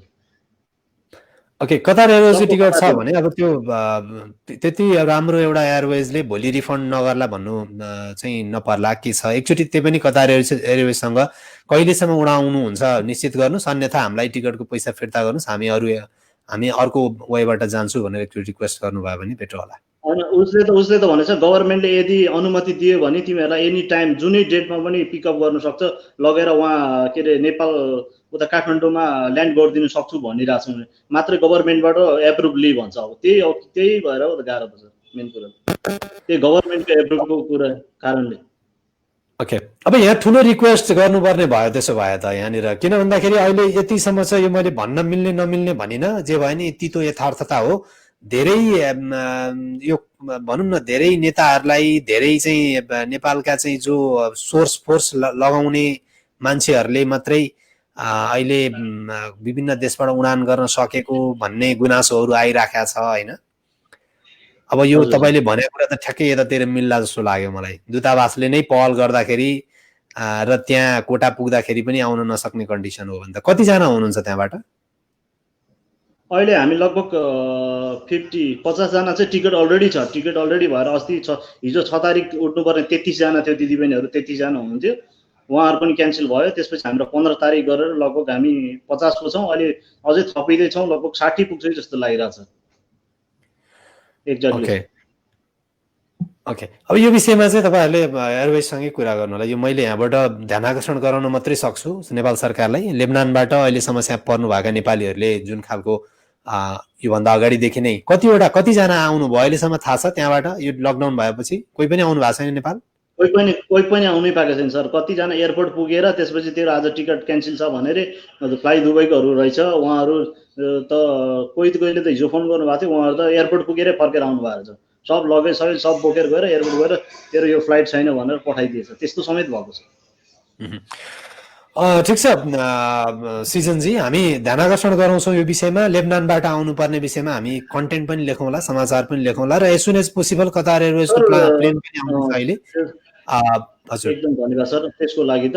अनि सर यो किन यस्तो गरेर अब सानो देश भनेर हामीले नहेरेको कि यो देशमा भएको नागरिक त हामी पनि नागरिकै हो। सरकारले उल्टो खोजेर ल्याउनु पर्ने ठाउँमा हामी त आफै खोजी हामीले आफ्नो खुद पैसाले टिकट काटेरै जानु लाग्दाखेरि पनि यत्रो समस्या हुने सर।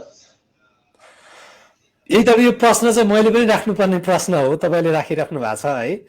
अब म पनि अधिकारी होइन,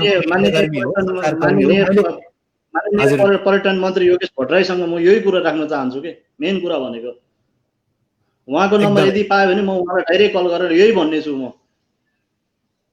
हजुर, कम्तीमा फ्लाइट चाहिँदैन सर, एकदम 6 महिनामा एउटा फ्लाइट हाल्दै या अहिले एउटा फ्लाइट हाल्दै र पछि 6 महिनापछि एउटा फ्लाइट हाल्दा पनि पुग्ने खालको छ कि त्यति धेरै घर फर्किने घर जाने हामीसँग यहाँ त्यति धेरै मान्छे पनि होइन क्या सर।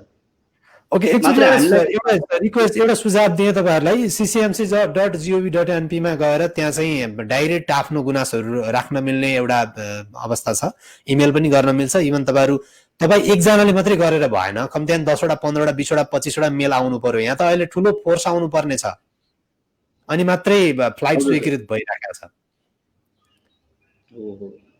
अब यो हजुर एकदमै गाह्रो छ। किन भन्दाखेरि यो लाइभ एक्सपिरियन्स हो। केही मानिसहरूले जसले चाहिँ उडान गराइराख्नु भएको छ, उहाँहरूले फलानु नेता र फलानु नेतालाई समेत फोन गर्दा समेत केही लागेन भनेर त्यस्तो खालको प्रतिक्रिया दिइराख्नु भएको छ भने तपाईँ आफै बुझ्नुहोस् कतिसम्मको अवस्था छ। तपाईँहरूले पनि एकजनाले होइन, 2 जनाले, 4 जना, 10 जना, 15 जना कति सक्नुहुन्छ, लेबनानमा कति हुनुहुन्छ, रियलमा तपाईँहरूको समस्या सरकारले केही पनि गरिदिनु पर्दैन। हामीलाई सिर्फ कतार एयरवेजको प्लेन आउन तयार छ, स्वीकृति दिनुहोस् भनेर चाहिँ तपाईँले एउटा अपिल गर्नु पर्यो। त्यसो भए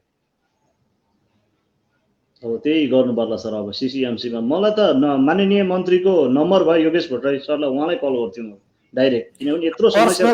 पर्सनली तपाईँ मलाई मेसेज गर्नु होला, म तपाईँलाई त्यो नम्बर जुटाइदिन सक्छु, त्यतिसम्म गरिदिउँला। तपाईँहरू हजुरले मैले अस्ति हजुरले एउटा नम्बर राख्नु भएको थियो, यो नम्बरमा कल गर्नु होला भनेर समस्या पर्नेहरूलाई मैले हजुरलाई व्हाट्सएप गरेको छु। व्हाट्सएपमा तपाईँले मेसेज पनि हेर्नु भएको छ, तर रिप्लाई के आएको छैन सर।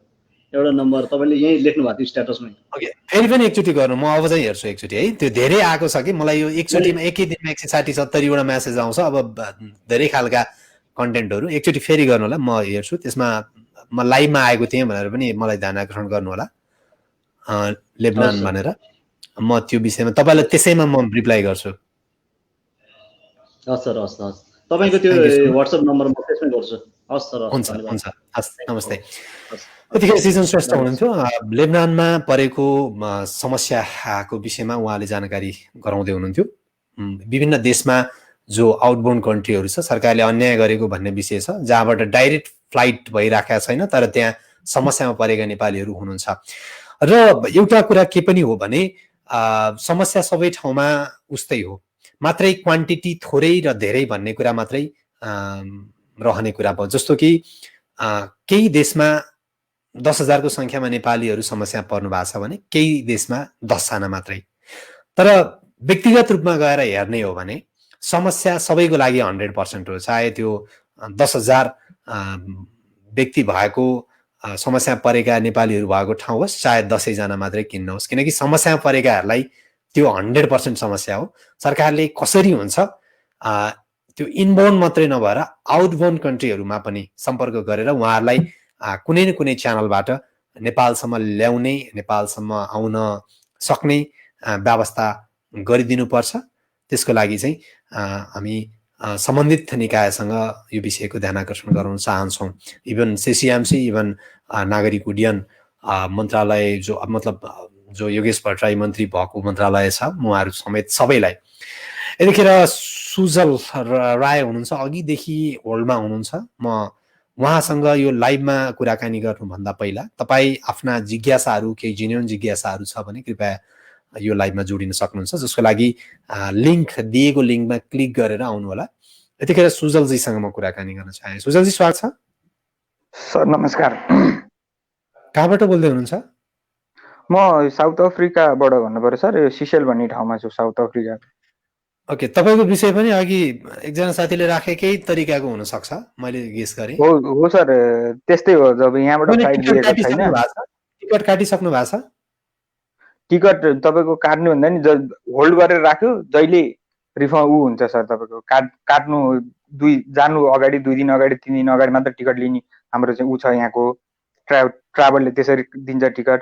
होल्ड गरेर राखिदिन्छ, होल्ड गरेर राखेपछि फ्लाइट आयो, पर्सि फ्लाइट आयो, भोलि टिकट काट्ने भन्ने बित्तिकै भोलि टिकट काट्न जाँदाखेरि तपाईँको अलरेडी फ्लाइट पोस्टपोन भइसकेको हुन्छ। अहिले त पोस्टपोन पनि होइन सर, टिकट सो नै छैन। अहिले त यहाँबाट टिकट सो नै हुँदैन। ओके, पर्सनली तपाईँलाई एउटा जानकारी दिएँ, सेसल्सबाट भन्नुभयो। सेसल्सबाट अब अर्को ट्राई गर्नु होला। नेपालको चाहिँ एउटा ट्राभल्सको नम्बर दिन्छु तपाईँलाई, मलाई वाट्सएपमा म्यासेज गर्नु होला, उहाँसँग कन्सल्ट गर्नु यो विषयमा। किनभने त्यहाँको ट्राभल्ससँग कुरा गर्दाखेरि केही तादम्यता नमिलेको हुनसक्छ। यहाँकै ट्राभलसँग एकचोटि कुरा गर्नु, त्यो प्रयास त्यहाँ गरिसक्नु भएको छ र त्यहाँ सफल हुनु भएको छैन भने त्यो एउटा तपाईँको लागि सहज हुनसक्छ र उहाँहरूले पक्कै पनि अलि सहज होला भन्ने उद्देश्यले मात्रै हो, यसलाई अन्यथा नमान्नु होला। मैले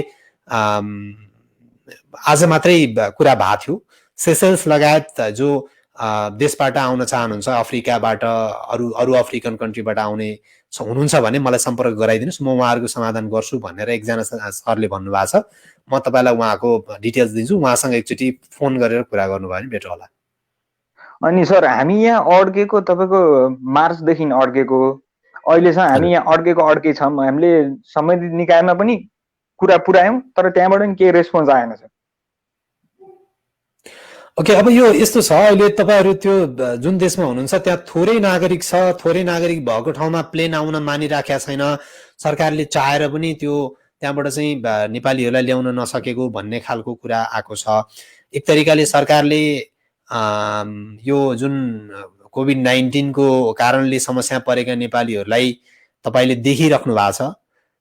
कतिपय नेपालीलाई निशुल्क उडान गर्नुपर्ने, अर्थात् निशुल्क रूपमा ल्याउनु पर्ने, अर्थात् चाहिँ ट्याक्स छुट दिनुपर्ने, थोरै भन्दा थोरै चाहिँ पैसामा नेपाल ल्याउनु पर्ने कुराहरू थियो। त्यो सबै भएको छैन। धेरै जिज्ञासा छ, धेरै ठाउँमा नेपालीहरूले गुनासो गरिराख्नु भएको छ। सरकारले जे भूमिका निभाउनु पर्थ्यो त्यो भूमिका छैन भन्ने कुरा, यो गुनासो हाम्रो पनि हो, यो गुनासो तपाईँको पनि हो, यो गुनासो अझै लामो समय रहन्छ भन्नेमा कुनै दुविधा छैन। किनकि व्यवस्थापनको पक्ष सरकारी तवरबाट त्यति राम्रो भएकै छैन। त्यो कारणले गर्दाखेरि अघि जुन लेबनानबाट एकजना साथीले मसँग कुरा गर्नुभयो, तपाईँले सुन्नु भएको थियो होला, त्यहाँ 50-60 जना नेपालीहरू हुनुहुन्छ, तर पनि त्यहाँबाट उहाँहरू सबै आफ्नो तयारीमा हुनुहुन्छ, प्लेनको टिकट समेत काटिराख्नु भएको छ, तर सरकारले प्लेनलाई आउनै दिँदैन।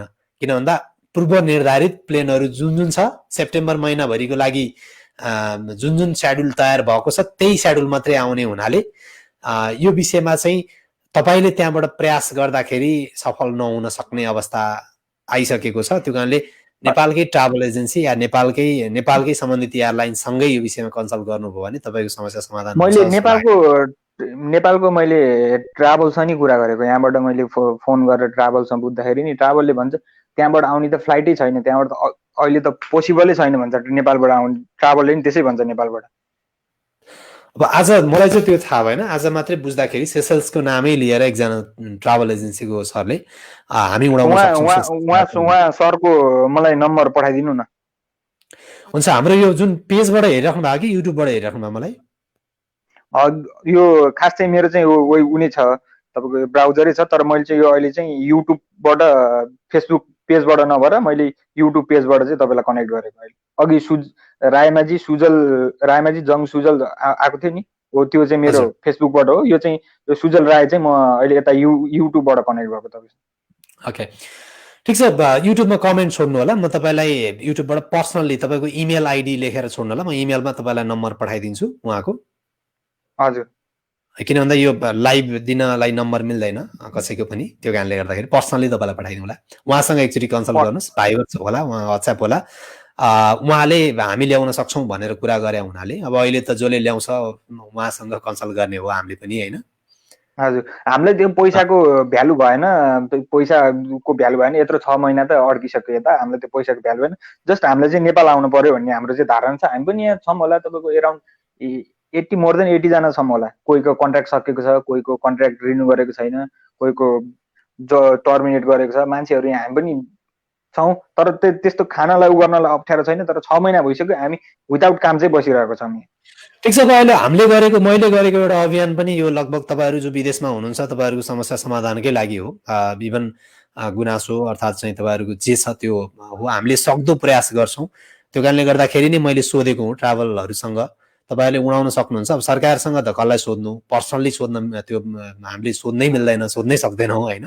अहिले भनेको अब जसले सक्नेहरूलाई नै यो विषयमा ध्यान आकर्षण गराउने, उहाँहरूले सक्छु भन्नुभएको छ। अब कसरी इभन हाम्रो यो सिसेल्सलाई हेर्ने साउथ अफ्रिका एम्बेसीमा जुन फर्म भनेको थियो, त्यो फर्म भरेर पठाउँदा सुद्धा एउटा मेलको रेस्पोन्स सुद्धा गरेन एम्बेसीले यहाँको लागि चाहिँ।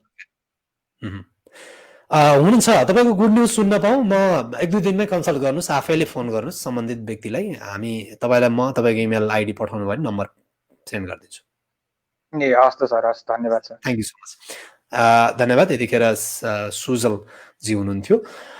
अर्को साथी हुनुहुन्छ, म उहाँलाई स्वागत गर्न चाहे क्रमशः। बलबहादुर चन्द, स्वागत छ बलजी। कहाँबाट बोल्दै हुनुहुन्छ? बलबहादुर चन्दजी?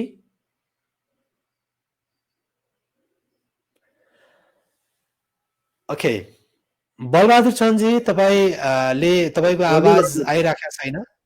स्वागत छ यहाँलाई। हजुर सर, हजुर नमस्कार सर। नमस्ते, हजुर अलि अगाडि पनि बोलेको थिएँ। हजुर, केही कुरा राख्न चाहनु भएको, फेरि आउनु भएको हो? होइन, ठिकै छ, म सुन्दैछु सर। अर्को साथीलाई लिनु न, म सुन्छु। ए हुन्छ, थ्याङ्क यू सो मच। यतिखेर मसँग लाइभमा जोडिराख्नु भएको छ तपाईँ काठमाडौँबाट प्रत्यक्ष रूपमा म लाइभ दिइरहेको छु। यो लाइभ अबको केही मिनट भनेको 11:30 बजीसम्म कन्टिन्यू रहनेछ। अब झन्डै 23 मिनटको समय मसँग छ। कृपया तपाईँ यो लाइभमा जोडिन चाहनुहुन्छ भने जुन यो लिङ्क तपाईँले हेर्न सक्नुहुन्छ, यो लिङ्कमा क्लिक गरेर तपाईँ जोसुकै आउन सक्नुहुन्छ। अब मलाई चाहिँ यो लाइभ हेरिसकेपछि अफलाइनमा लाइभ नदेख्दैको अवस्थामा सर मलाई चाहिँ जोड्नुहोस् न, म कुरा गर्न चाहन्छु, म समस्यामा छु भन्नुहुन्छ। अब अहिले चाहिँ म लाइभ दिइराखेको छु। अब यो लाइभ सकिसकेपछि मैले तपाईँलाई जोड्न मिल्दैन। त्यहाँले एज सुन एज पोसिबल जो सक्नुहुन्छ कृपया लाइभमा जोडिन सक्नुहुन्छ, आफ्नो कुरा राख्न सक्नुहुन्छ। अब कुरा राख्दै गर्दाखेरि समस्या नै परेर राख्ने भन्ने कुरा नै पर्दैन। तपाईँको केही गुनासो छ, सरकारलाई केही भन्नुपर्ने कुरा छ, दूतावासहरूसँग सम्बन्धित केही गुनासो छ, अर्थात् चाहिँ तपाईँ अरू नेपाली दाजुभाइ दिदीबहिनी जो विदेशमा हुनुहुन्छ उहाँहरूलाई केही सुझाव दिन चाहनुहुन्छ, अर्थात् चाहिँ आफ्नो घर परिवार विदेशमा हुँदै गर्दाखेरि आफ्नो घर परिवारलाई केही सुझाव दिन चाहनुहुन्छ, आफ्नो साथीभाइलाई केही सुझाव दिन चाहनुहुन्छ भने यो लाइभमा प्रत्यक्ष जोडिन सक्नुहुन्छ। एनिथिङ, समस्यामै पर्नुपर्छ भन्ने छैन। तपाईँको जुनसुकै विषय सञ्चार गर्नको लागि हामी तयार छौँ। यसै सन्दर्भमा मनन आलमजी जोडिनु भएको छ। मनन आलम, मननजी स्वागत छ। हेलो, नमस्कार सर। स्वागत छ यहाँलाई। कहाँबाट बोल्दै हुनुहुन्छ? म नेपालबाट। नेपालबाटै हो? हजुर कुन ठाउँबाट? म सुनसरी। ओके, सुनसरी। के छ सुनसरीको अहिलेको अपडेट पछिल्लो समय? ठिकै छ सर सुनसरीको। के गरिराख्नु भएको छ तपाईँ? म अहिले कतारबाट आयो के डिसेम्बरमा हजुर, कतारबाट। डिसेम्बर त्यो भनेको लामो समय भएछ। हजुर, डिसेम्बर 15 को भेकेसनमा आएको थियो, त्यो भएर जान पाएन। के कस्तो छ जानेको प्रक्रिया अहिले? ओके, तपाईँको भिजाको अवधि सबै छ? मेरो भिजाको अवधि अप्रिल 13 को सकियो र भिजा पनि आइडी पनि अटोमेटिक क्यान्सिल भएछ, कम्पनीले क्यान्सिल गरेको छैन। ओके, कम्पनीले आइज भने सही छैन? कम्पनीले भने रहेछ खुल्न बित्तिकै म एउटा लेटर पठाइदिन्छु अनि आउने हो। ओके, कम्पनीले लेटर पठाइदिएपछि आउने कुरा भयो। त्यो पछि तपाईँले चाहिँ के गर्नुपर्छ भने काठमाडौँको कतारको एम्बेसी जुन छ, यो सहज भएपछि दूतावासमा गएर त्यो लेटरको आधारमा तपाईँले दूतावासमा यो कारणले गर्दाखेरि म कतार जानुपर्ने थियो बिदामा, म चाहिँ फलानु बेलामा जानुपर्ने थियो, म जान पाइनँ कोरोनाको कारणले गर्दाखेरि, त्यो कारणले गर्दाखेरि मलाई भिजा चाहिँ लगाइदिनुहोस् भन्नुभयो भने त्यहाँबाट त्यो भिजा तपाईँले लिन सक्नुहुन्छ। अर्थात् उहाँहरूले त्यो प्रोसेस बताइदिनुहुन्छ, मिल्दैन भने पनि कुन तरिकाले जान सकिन्छ भन्ने प्रोसेस बताइदिनुहुन्छ।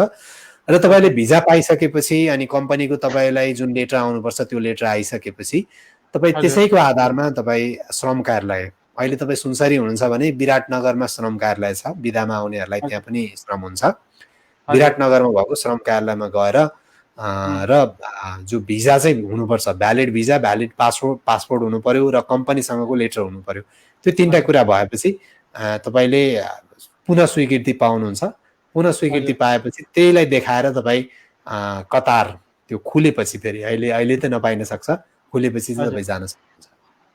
अहिले त्यो आइडीको भ्यालिडिटी त त्यो सकेछ, उताभन्दा मेरो बसले भनिरहेछ कि म लेटर 15 तारिकसम्म म पठाइदिन्छु, सेप्टेम्बर खुलेपछि अनि नेपालको फ्लाइट खुलेपछि म पठाइदिन्छु रे। उताबाट हुनुपर्ने काम चाहिँ हुनुपर्छ है। पहिला कुरा तपाईँले अलिकति सहज हेर्नुहोस्, यहीँ पनि अलिकति सहज हुनु पर्यो। काठमाडौँ या विराटनगरको अवस्था सहज हुनु पर्यो, श्रम खुल्या हुनु पर्यो होइन। श्रम कार्यालय सहज रूपमा खुलिराखेको अवस्थामा अनि कम्पनीलाई भनेर के पठाउनु पर्ने पठाइदिनुहोस् भन्नु पर्यो। अनि तपाईँ एकचोटि कम्पनीलाई नै भन्नुभयो भने अझै सजिलो हुन्छ भिजाको लागि। नभए तपाईँ चाहिँ कतारको दूतावास जो काठमाडौँमा छ उहाँहरूलाई तपाईँ आउन नपाए पनि एकचोटि फोनबाटै भने पनि ल्यान्डलाइन नम्बरमा हुन्छ या के हुन्छ, अफिस टाइममा गर्नु पर्यो। फोनै उठाउँदैन, म अस्तितिर म चेक गरेको ल्यान्डलाइन नम्बर। अहिले चाहिँ के छ भने अहिले अधिकांश दूतावासहरूमा अहिले काम रोकिएको, केही न केही प्रभावित भएको अवस्था छ। धेरै फोन कल्सहरू आइराखेका हुनाले पनि उहाँहरूले त्यो सिचुएसनमा चाहिँ कन्ट्रोल गर्न नसक्नु भए नि हुनसक्छ। प्रयास गर्दै गर्नुहोस्, फोन उठ्छ होला। र हामी अपडेट गर्छौँ। म अस्ति मात्रै युएईको दूतावास जो काठमाडौँमा छ त्यहाँ गएको थिएँ, चहल पहल छैन, अफिस त्यहाँ कार्यालयहरू खुलेको छैन। यो कारणले पनि हुनसक्छ, अलिकति खुलेपछि अलिक सहज होला। अहिले चाहिँ अब यो मैले भन्न सक्दिनँ। कति दिनसम्म लमसम खुल्छ त्यो फ्लाइट कतारको? अब यो तपाईँले पनि गेस गर्न सक्नुहुन्छ, मैले भनेरै भन्नुपर्छ भन्ने छैन है। किन भन्दाखेरि कोभिड-19 को अवस्था कुन रूपमा जान्छ भन्ने नै छैन। जस्तो लकडाउन कहिलेसम्म खुल्छ सर भनेर धेरैले सोध्नुहुन्छ। सरकारले तयारी दसैँसम्म गरिसकेको छ होइन। एउटा कुरो के छ भने उताको मान्छे, सबै देशको मान्छे यहाँ नेपालतिर आउँछ, फेरि यहाँको मान्छे जान पाउँदैन, फेरि यसो किन हुन्छ? अब आफ्नो देशको स्वदेशमा त अब उता समस्या परेको नागरिक आफ्नो देशको नागरिकलाई नेपाल ल्याउनु त उहाँहरूको अधिकारको कुरा हुन्छ। मतलब त्यो अधिकार हुन्छ। तपाईँलाई रोजगारीको लागि विदेश जानलाई चाहिँ दुईटा कारणले समस्या परेको छ। एउटा नेपालले पठाउन खोजेको छैन, अर्को सम्बन्धित देशले तपाईँलाई आउन दिन खोजेको छैन। दुईटा कारणले तपाईँलाई समस्या हुने हो। एउटै मात्रै कारणले रोक्यो भने पनि तपाईँ जान पाउनुहुन्न। फेरि त्यो जान दिएन भने पनि रोकिनु भयो। उता कतारले तपाईँलाई कतारमा एक्सेप्ट गरेन, तपाईँलाई आउन दिएन भने त्यहाँ पनि रोकिनु भयो। त्यो कारणले दुईटै कुरा सहज हुनुपर्छ। यसको मतलब के बुझ्नु भने कतारमा पनि कोरोनाको महामारी जुन छ त्यो सहज हुनु पर्यो, नेपालमा पनि कोरोनाको महामारी सहज हुनु पर्यो र सरकारी कार्यालय दूतावास सबै एकदमै स्मुथ रूपमा खुल्नु पर्यो सबै कुरा सहज हुनलाई। अन्यथा तपाईँको जिज्ञासा एकदमै यो जे छ अहिले त्यो निरन्तर रहन्छ। त्यो लेटर रिसिभ गरेपछि फेरि कहाँ कन्ट्याक्ट गर्ने, कतर नेपालको कतर एम्बेसीमा कन्ट्याक्ट गर्ने के गर्ने? हजुर, अनि सबै प्रक्रिया पुरा गरेपछि चाहिँ एकचोटि एयरलाइन्सलाई कल गर्नुहोस्। सबै प्रक्रिया पुरा गर्नुभयो भने त्यसको नम्बर के वेबसाइटमा त्यो नम्बर तपाईँलाई सजिलो पाउनुहुन्छ, सबै मैले पठाइराख्नु पर्दैन। तपाईँले फेसबुक चलाउनुहुन्छ है? हजुर हजुर, फेसबुकमा चाहिँ एम्बेसी अफ नेपाल कतार भनेर सर्च गर्नु, कतारमा रहेको नेपालको एम्बेसीको नम्बर देखिन्छ। त्यहाँ पनि नम्बर दिएको छ, नेपालको प्रतिनिधिहरूको नम्बर पनि दिएको छ, उताको प्रतिनिधिहरूको नम्बर पनि दिएको छ। तपाईँले 100 रुपियाँको रिचार्ज गर्नुभयो र कतारमै फोन गर्नुभयो भने पनि त्यहाँको प्रतिनिधिहरूले उठाउनुहुन्छ। कतारको सिचुएसन के छ, तपाईँ त्यहाँ जान पाउने नपाउने भन्ने कुरा हामीलाई भन्दा बढी जानकारी उहाँहरूलाई हुन्छ। हजुर हजुर, एकचोटि त्यसो गर्नुहोस् है। नम्बर त्यस्तै नै हुन्छ, बकाइदा ल्यान्डलाइन नम्बर अनि मोबाइल नम्बर पर्सनल नम्बर सबै हुन्छ त्यसमा। हुन्छ हुन्छ सर, हस्, थ्याङ्क यू। यतिखेर मनन आलमजी हुनुहुन्थ्यो, उहाँलाई धेरै धेरै धन्यवाद दिन चाहन्छु यो लाइभमा जोडिन चाहनु भएकोमा। अरू पनि तपाईँहरू कोही यो लाइभमा जोडिन चाहनुहुन्छ भने वेलकम छ तपाईँहरूलाई। अब कमेन्ट चाहिँ लामो भयो, धेरै भयो, मैले कमेन्ट सबैको पढ्न चाहिँ त्यति सम्भव छैन।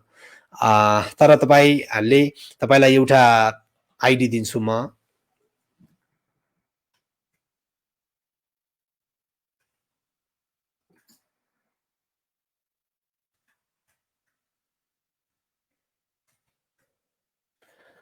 एउटा आइडी म तपाईँलाई स्क्रिनमा देखाउँदैछु, कृपया हेर्न सक्नुहुन्छ। यो आइडीमा चाहिँ यो इमेल आइडी हो। यो इमेल आइडीमा तपाईँले आफ्नो केही कुराहरू, अलिक जेन्युन कुराहरू, आफ्नो समस्या छ हामीले त्यो समाधान गर्न सक्छौँ जस्तो लाग्छ भने तपाईँले हामीलाई आफ्नो समस्या लेखेर डिटेल्समा लेखेर पठाउन सक्नुहुन्छ।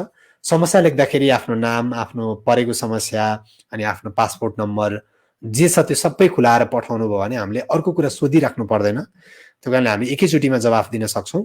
र इमेल लेख्दाखेरि बुझ्ने तरिकाले एकचोटि आफैले पढेर त्यो तपाईँले बुझ्ने तरिकाले पठाउनु भयो भने हामीले पनि त्यो बुझ्न सक्छौँ। धेरै इमेलहरू चाहिँ यस्तो आउँछ कि एकदम मिसकन्फ्युजन टाइपको, मिसकम्युनिकेसन हुने टाइपको। हामीले त्यो इमेल पढ्दाखेरि हामी आफैले नबुझ्ने खालको हुँदाखेरि चाहिँ हामीले त्यस्तो इमेलहरू डाइरेक्ट रिजेक्ट गर्ने गरेका छौँ, किनकि धेरै इमेल आइराखेको हुन्छ, छिटो छिटो हेर्नुपर्ने हुन्छ।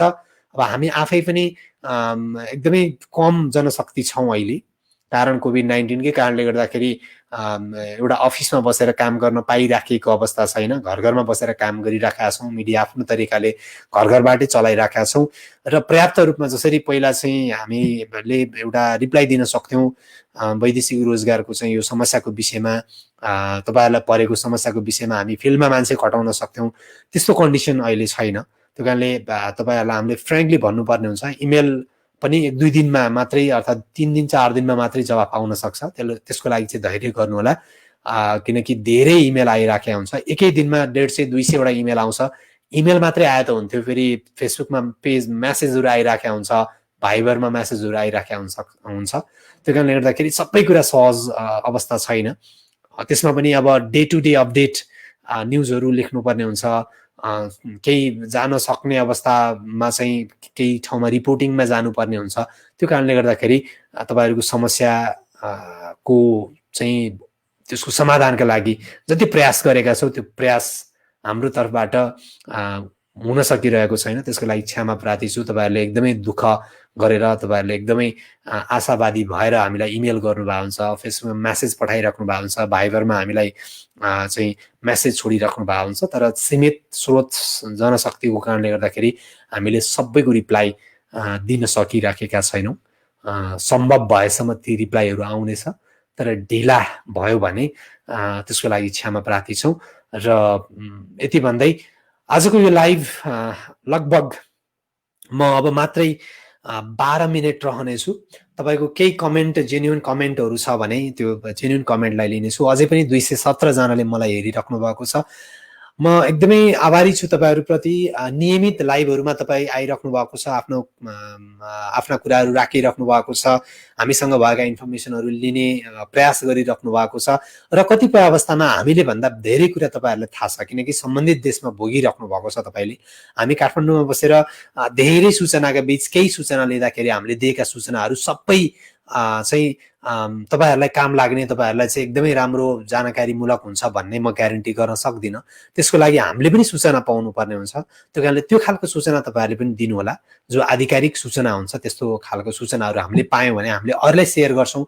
तपाईँ आफै पनि यो लाइभमा जोडिएर तपाईँले सेयर गर्न सक्नुहुन्छ। यो इच एन्ड एभ्री वानको लागि यो लाइभ हो भन्दै अबको केही सन्दर्भ, यो बाँकी रहेको 11 मिनट पछिल्लो समय भएका केही गतिविधिको विषयमा कुरा गर्छु। सरकारले 800 भन्दा बढी नेपालीलाई स्वदेश आउन दिइरहेको अवस्था छैन। आज 703 जना नेपाली नेपाल स्वदेश फर्किनु भएको छ, जसमध्ये 2 जनाको डेड बडी चाहिँ नेपाल ल्याइएको छ। चाहिँ यो चाहिँ मलेसियामा विभिन्न कारणले मृत्यु भएका नेपालीहरूलाई 2 जनालाई नेपाल ल्याइएको छ भने बाँकी 703 जना चाहिँ नेपालीहरू चाहिँ स्वदेश फर्किनु भएको छ आज। र आज विभिन्न उडानबाट 5 वटा उडान भए, विभिन्न जस्तो कतार एयरवेज, साउदी बाट चाहिँ हिमालय एयरलाइन्स, त्यसै गरी मलेसियाबाट नेपाल एयरलाइन्स, कतारबाट हिमालय एयरलाइन्स र पाकिस्तानबाट पनि चाहिँ त्यहाँबाट पनि उडान भएको छ। यसरी आज 703 जना नेपाली नेपाल आउनु भएको छ र यो चाहिँ पछिल्लो अहिलेको आजको अपडेट भयो। त्यसै गरी हालसम्म विभिन्न देशबाट आजको दिनसम्म भनेको आज भदौको 22 गते भयो। भदौको 22 गते सोमबारसम्म यो मैले लाइभ दिँदै गर्दाखेरिको अवस्थासम्म 58,046 जना चाहिँ स्वदेश फर्किनु भएको छ। 58,046, जसमध्ये प्रदेश अनुसार को विवरण पनि मैले पाएको छु। बागमती प्रदेशबाट सबैभन्दा बढी आउनु भएको छ। बागमती प्रदेशबाट मात्रै 15,948 जना आउनु भएको छ। त्यसै गरी त्यो पछि प्रदेश नम्बर 1बाट, प्रदेश नम्बर 1 भौगोलिक अवस्था पनि एकदम व्यापक छ, धेरै जिल्ला पनि भएको हुनाले 12,179 जना चाहिँ प्रदेश नम्बर 1बाट आउनु भएको छ।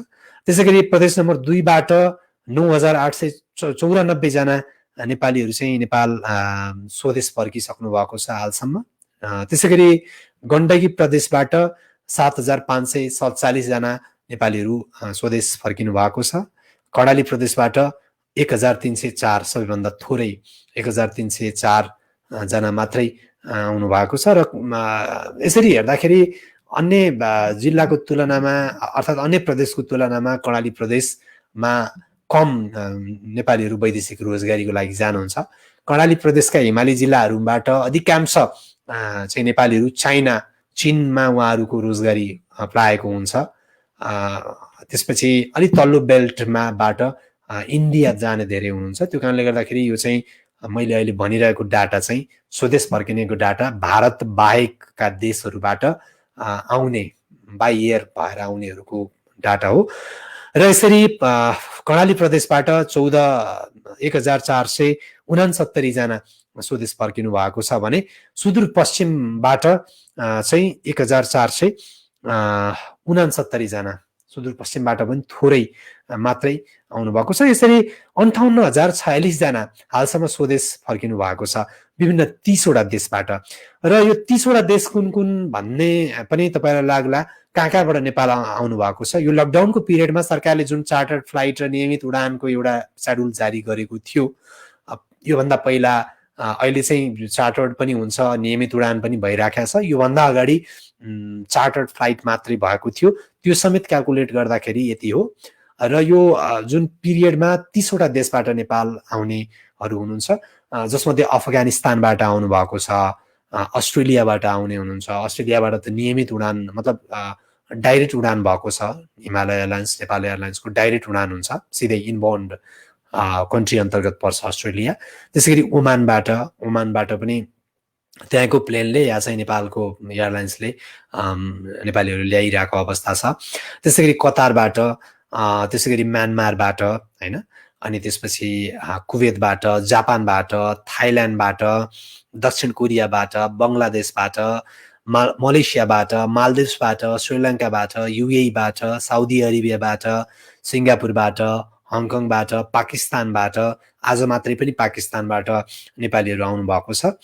त्यसै गरी बहराइनबाट, अनि अमेरिकाबाट, बेलायतबाट, इजरायलबाट, चाइनाबाट, टर्कीबाट, फिलिपिन्सबाट, स्विजरल्यान्डबाट, दक्षिण सुडानबाट, त्यसै गरी भारतबाट, इराकबाट चाहिँ नेपालीहरू आउनु भएको छ।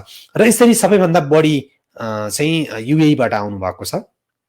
नेपाल आउनेहरू युएईबाट चाहिँ नेपाल आउनेहरू धेरै हुनुहुन्छ। 16,376 जना युएईबाट आउनु भएको अवस्था छ।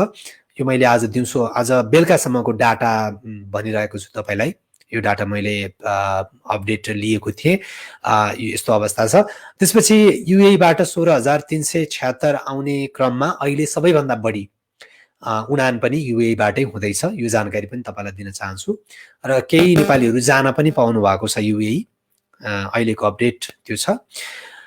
त्यसै गरी युएई पछि सबैभन्दा बढी नेपालीहरू चाहिँ आउनु भएको साउदी अरेबियाबाट हालसम्म 8,489 जना नेपालीहरू स्वदेश फर्किसक्नु भएको छ।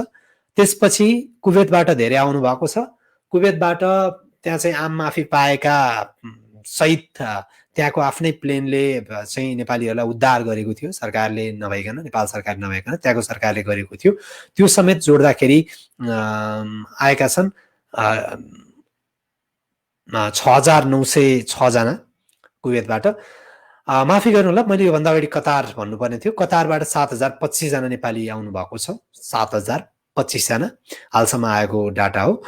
र अहिले यसरी हेर्दाखेरि चाहिँ समग्रमा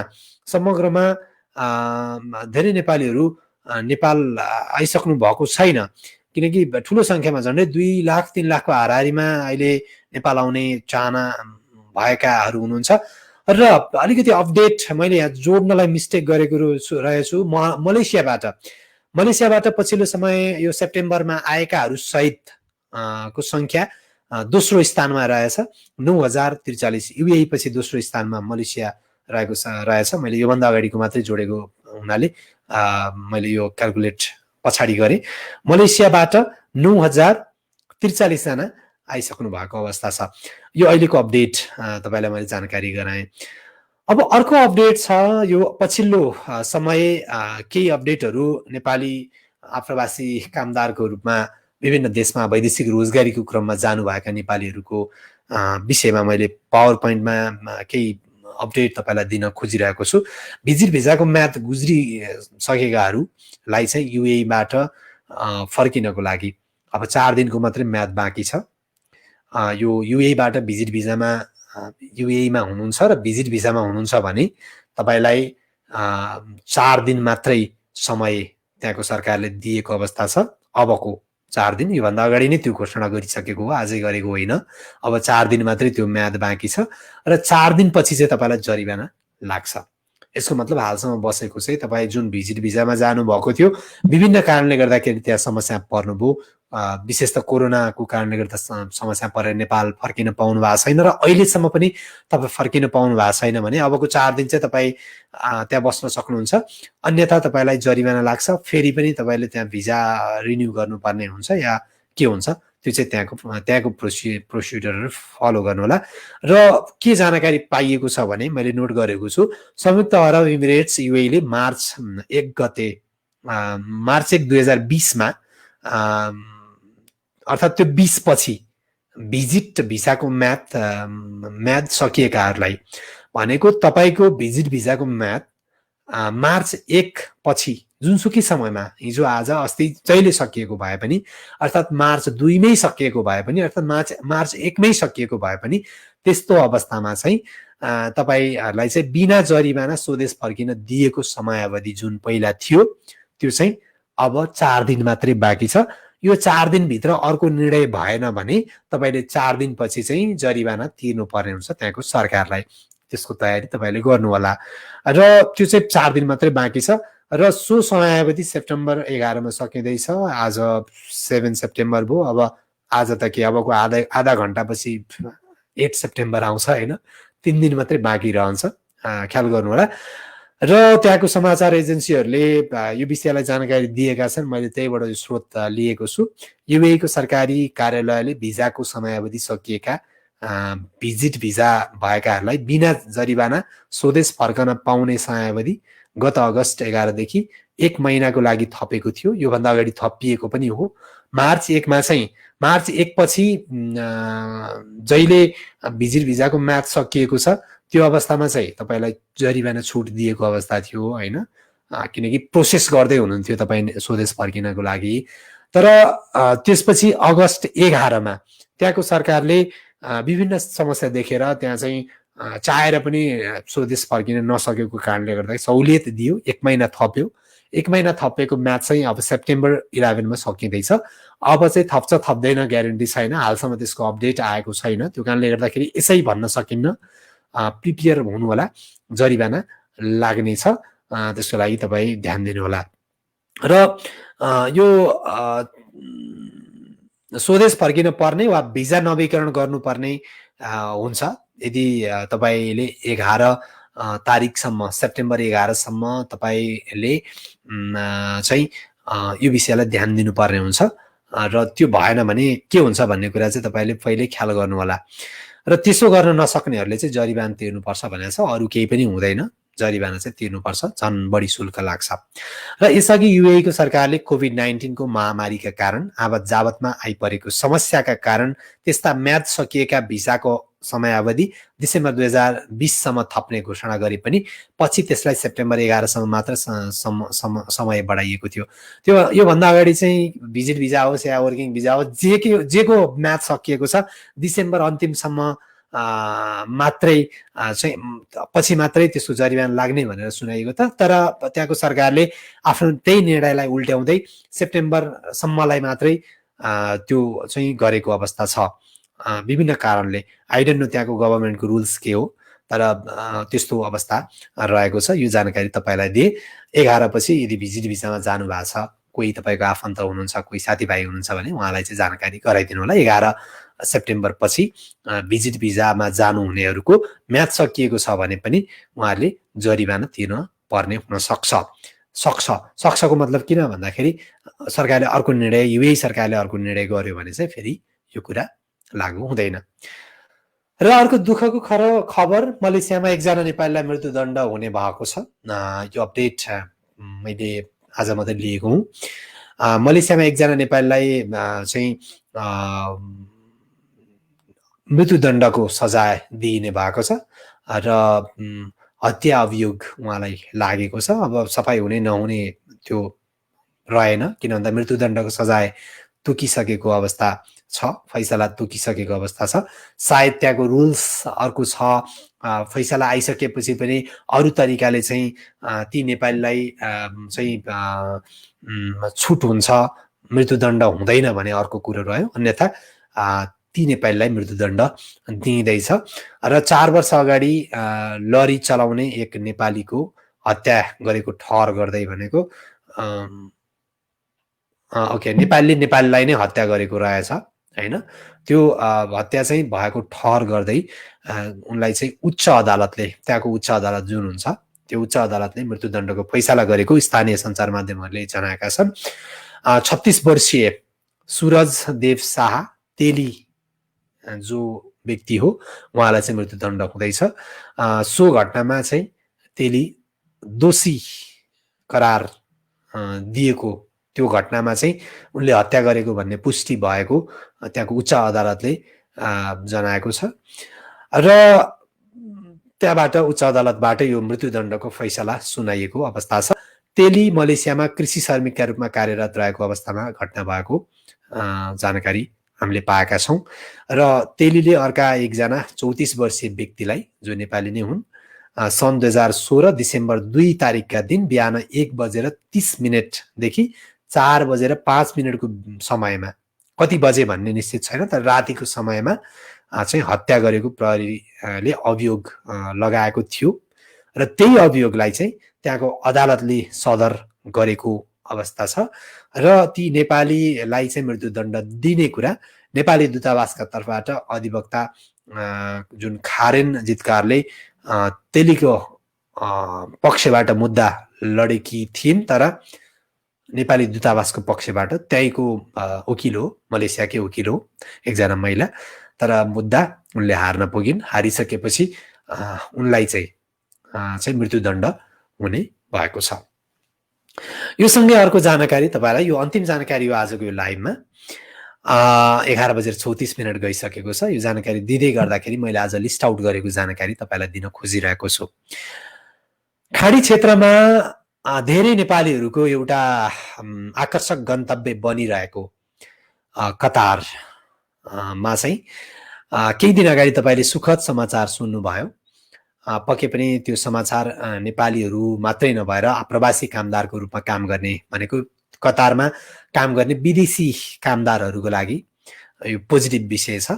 र इन्टरनेसनल लेबर अर्गनाइजेसन जो ILO छ, उसले पनि यो विषयलाई स्वागत गरेको छ। के विषय भने कतारमा जो एउटा न्यूनतम तलब को ग्यारेन्टी हुनुपर्ने हैन, लगायतको खाना बस्नको विषयमा जुन खालको एउटा नीति हुनुपर्ने, त्यो नीतिको अभावको कारणले गर्दाखेरि कम से कम तलबमा नेपालीहरू या विभिन्न देशका नागरिकहरू चाहिँ काम गर्न बाध्य थिए। तर अब त्यहाँको सरकारले एउटा निर्णय जारी गरेको छ, जो निर्णयबाट एउटा निश्चित एउटा तलब हुनुपर्ने, निश्चित खानको लागि एउटा रकम तोकिएको हुनुपर्ने र बस्नको लागि अर्को रकम तोकिएको हुनुपर्ने। मेन मापदण्ड जस्तो रोजगारी पछि तलब पछि खान र बस्न, यो चारवटा कुरा एकदमै ठुलो फ्याक्टर, एकदमै ठुलो आवश्यकता हुन्छ। र जुन खालको सम्झौता गरेर रोजगारीमा लगेको हुन्छ त्यो कार्यान्वयन गर्नु पर्यो। र जे रोजगारीको सम्झौतामा जे कुराहरू करारमा लेखिएको हुन्छ, यो हुने, यति तलब पाउने, यो सुविधा हुने, त्यो सुविधा हुने भन्ने कुराहरू लेखिएको हुन्छ, त्यो चाहिँ हुनुपर्ने हुन्छ। साथसाथै त्यहाँ गइसकेपछि खान र बस्नलाई कुनै समस्या हुनु भएन। खान र बस्न, घाँस र बाँस, अब कपास भनेको चाहिँ एक्स्ट्रा कुरा भयो, तलब पाउनुहुन्छ आफ्नो तरिकाले किन्ने कुरा भयो। घाँस र बाँस भन्ने कुरा चाहिँ एकदमै इम्पोर्टेन्ट। जुनसुकै देशमा जाँदा नि घाँस र बाँस पाइयो भने इट्स ओके।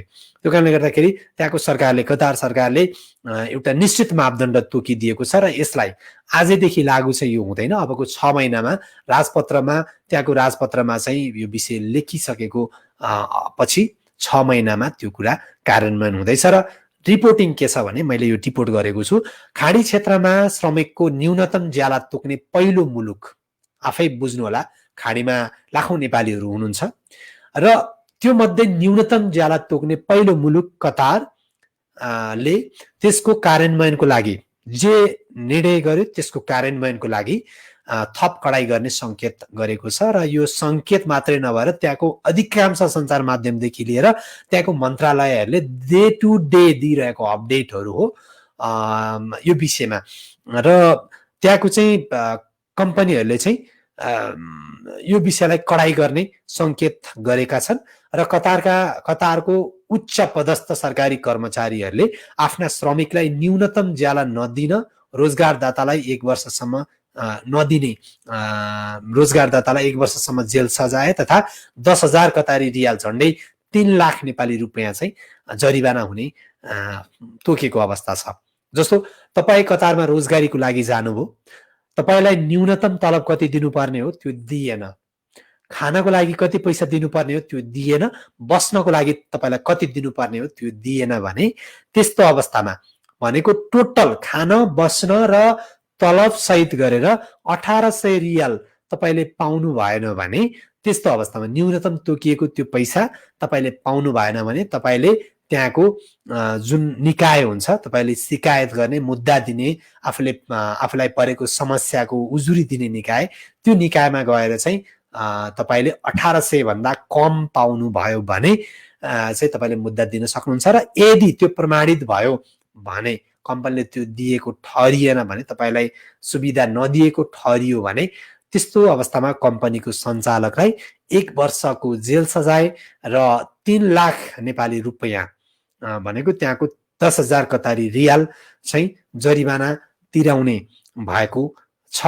र यसअगाडि न्यूनतम ज्याला नदिने रोजगारदातालाई 1 महिनाको जेल सजाय भनेको अबको उपरान्त मात्रै होइन, योभन्दा अगाडि पनि तपाईँलाई सम्झौता भए बमोजिम तलब दिएन, अर्थात् तपाईँलाई विभिन्न समस्यामा पार्ने जो चाहिँ यो जुन नीतिगत रोजगारीको नीतिगत व्यवस्था अन्तर्गत त्यस्तो खालको समस्या पारेको छ भने त्यस्तो अवस्थामा त्यस्तो रोजगारदातालाई, त्यस्तो सञ्चालकलाई चाहिँ 1 महिनाको जेल सजाय साथसाथै 6,000 रियालसम्म जरिवाना। यो सम्म भन्नुको मतलब कत्रो खालको उसले गल्ती गरेको छ त्यसमा डिपेन्ड हुन्छ।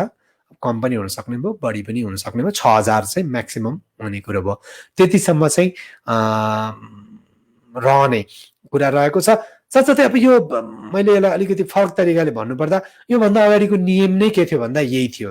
योभन्दा अगाडि अब यसलाई कति कार्यान्वयन गरेनन्, कतिपयले चाहिँ यसलाई चाहिँ सुधार गरे, कामदारहरूसँग चाहिँ मिलेर मुद्दालाई नै फिर्ता लिने खालको कुराहरू गरे, जसले गर्दा धेरै त्यहाँका जो रोजगारदाता थिए उनीहरू बचिरहेको कन्टेस्ट थियो। तर राजपत्रमै, त्यहाँको सरकारी राजपत्रमै यो विषय उल्लेखित भएर आइसकेपछि पक्कै पनि कानुनी रूपमा नेपालको जस्तो कानुन नहुन सक्छ। त्यहाँ नेपालको पनि हुनुपर्ने त कडै हो, तर नेपालको कानुन दैवले जानन् भन्ने जस्तो तरिकाको चाहिँ कार्यान्वयनको पाटो अलिकति फितलो छ। तर पनि तपाईँले लड्नुभयो, स्ट्रङ हुनु भने नेपालको कानुन पनि कुनै देशभन्दा कम्ती छैन। जे कुरा तोकिएको छ त्यो कुरा हुन्छ र यो खालको कन्डिसन्स चाहिँ त्यो रहनेछ। यो विषयमा जानकारी पाइएको अवस्था छ। र अब भने मैले बिदा लिनुपर्ने हुन्छ। तपाईँहरूसँग बिदा लिनु पर्दाखेरि आज मैले दिएको केही जानकारीहरू तपाईँलाई कस्तो लाग्यो, तपाईँको केही समस्याहरू, तपाईँको केही गुनासाहरू, तपाईँका पनि केही भनाइहरू, तपाईँको केही सुझावहरू, मैले दिएका विषयहरूमा तपाईँलाई चाहिँ यो खालको विषय अझ बढी भएको भए बेटर हुन्थ्यो भन्ने खालको कुराहरू, केही सुझाव तथा सल्लाहहरू छन् भने कृपया नहिचकिचाइकन त्यस्ता सुझाव तथा सल्लाहको लागि म जहिले पनि एकदम तपाईँको त्यस्ता सुझावहरूको चाहिँ अपेक्षा गर्दछु। किन भन्दा त्यस्तो सुझावहरू आयो भने मैले यो लाइभलाई अझै पोजिटिभ, अझै राम्रो बनाउन सक्ने प्रयास हुनेछ। अहिले भने काठमाडौँमा 11:40 गइसकेको छ। मैले लाइभको जुन समय तोकेको थिएँ त्योभन्दा 10 मिनट एक्स्ट्रा गइसकेको छ। र यो माध्यम जो फेसबुकको माध्यमबाट तपाईँ धेरैले मलाई साथ दिएर हेर्नुभयो, यसको लागि धेरै धेरै धन्यवाद दिन चाहन्छु। विभिन्न देशमा छरिरहनु भएका नेपालीहरू, तपाईँहरूको समस्या समाधानको प्रयास मैले गर्ने कोसिस गरेको मात्रै हुँ। समाधान नै गर्छु भन्ने ग्यारेन्टी चाहिँ मबाट पनि नहुन सक्छ, किनकि अहिले क्रिटिकल कन्डिसन छ। हामीले एउटा मिडियाको माध्यम, एउटा मिडियाको चाहिँ एउटा वेबाट, एउटा सञ्चार माध्यमको रूपमा हामीले खेल्नुपर्ने भूमिका हामीले उद्धार नै गर्नुपर्ने नभएर हामीले तपाईँलाई सजेसन दिने, तपाईँका विषय सञ्चार गर्ने आम त्यस्ता अधिकारीहरू जो चाहिँ सम्बन्धित विषय तपाईँलाई उद्धार गर्नलाई, तपाईँको समस्या सुन्नलाई, तपाईँको गुनासो सुन्नलाई आउनुहुन्छ। उहाँहरूको च्यानलमा धेरै मानिसहरू आउन नसक्ने, साथसाथै गुनासो के हो भन्ने कुरा चाहिँ पहिचान गर्न नसक्ने कारणले गर्दाखेरि त्यो पहिचान गराउनको लागि हामी यो लाइभमा जोडिएका हौँ। र नियमित रूपमा हरेक सोमबार बेलुका 9 देखि पछाडि 12 बजेसम्ममा तपाईँले यो लाइभ हेर्न सक्नुहुन्छ। र हामी अर्को हप्ता पनि यो खालको लाइभ लिएर पक्कै पनि तपाईँहरूसँग आउनेछौँ। त्यो बेलाको लागि कस्तो खालको कन्टेन्ट चाहिन्छ, कस्तो खालको चाहिँ कुराहरू राख्दै हुन्थ्यो जस्तो लाग्छ। साथसाथै तपाईँ सम्बन्धित देशमै हुनुहुन्छ, त्यहाँ के रुल्स छन्, के कुराहरू चाहिँ त्यहाँ छन् जो चाहिँ मैले अरू साथीहरूलाई दिँदा त्यो पोजिटिभ हुन्छ, त्यो विषय पक्कै पनि तपाईँले मलाई सुझाव दिन सक्नुहुन्छ। होइन त्यस्तो तपाईँलाई झन्झट लाग्छ भने केही झन्झट छैन। म लाइभमा जुन बेला आउँछु त्यो लाइभमा तपाईँ पनि आएर प्रत्यक्ष रूपमा आफ्नो कुरा आफैले आफ्नै चाहिँ जसरी म अहिले बोलिराखेको छु त्यसै गरी तपाईँले राख्न सक्नुहुन्छ भन्दै आजको लागि भने यो लाइभबाट म बिदा हुन चाहन्छु। मलाई जतिले हेर्नुभयो, जतिले साथ दिनुभयो, तपाईँहरू सबैलाई धेरै धेरै धन्यवाद भन्दै यो लाइभ हेरिदिनु भएकोमा र सेयर गरिदिनु भएकोमा सबैलाई धेरै धेरै धन्यवाद। र अन्त्यमा तपाईँले यो हाम्रो मिडियाको चाहिँ बारेमा केही जिज्ञासा छ, केही सुझाव छ भने कृपया पठाउनु होला। त्यसको लागि मैले स्क्रिनमा यो जुन इमेल आइडी दिएको छु, तपाईँले स्क्रिनमा देखिराख्नु भएको छ, यो इमेल आइडीमा चाहिँ हामीलाई प्रतिक्रिया सुझाव केही छ भने पठाउनुहोला, प्रश्न छ भने पठाउनुहोला, जिज्ञासा छ भने पठाउनुहोला। यति भन्दै आजको यो लाइभबाट बिदा हुन चाहन्छु।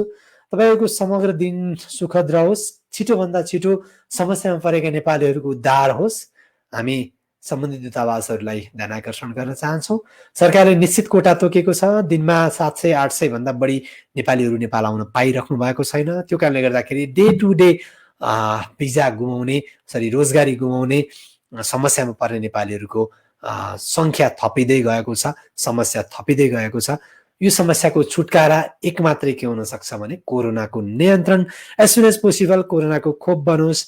एज सुन एज पोसिबल कोरोनाबाट तपाईँ बसेको देश, इभन वर्ल्ड नै, तपाईँ बसेको देश मात्रै नभएर नेपाल सहित विभिन्न वर्ल्ड नै जति पनि देशमा नेपालीहरू हुनुहुन्छ, जति पनि देशमा मान्छेहरू बस्ने हुन्छ, सबै ठाउँमा चाहिँ कोरोनाको घर एज सुन एज पोसिबल छिट्टै चाहिँ नियन्त्रण होस्। विभिन्न देशले कोरोनाको चाहिँ खोप बनाएको भनेर दाबी गरिरहेका छन्। उहाँहरूको सफल छिट्टै चाहिँ त्यो खालको उहाँहरूको जुन प्रोसेस छ, अहिले मान्छेमा परीक्षण भइराखेका छन् कतिपय देशका खोपहरू, ती खोपहरू छिटोभन्दा छिटो चाहिँ प्रभावकारी बनुन् भन्दै आजको लागि यो लाइभबाट छुट्न चाहन्छु। तपाईँको समग्र फल सुखद रहोस्। अर्को हप्ता यसै समय भेट्ने प्रतिबद्धता व्यक्त गर्दै आजको यो लाइभबाट बिदा हुन्छु। नमस्ते।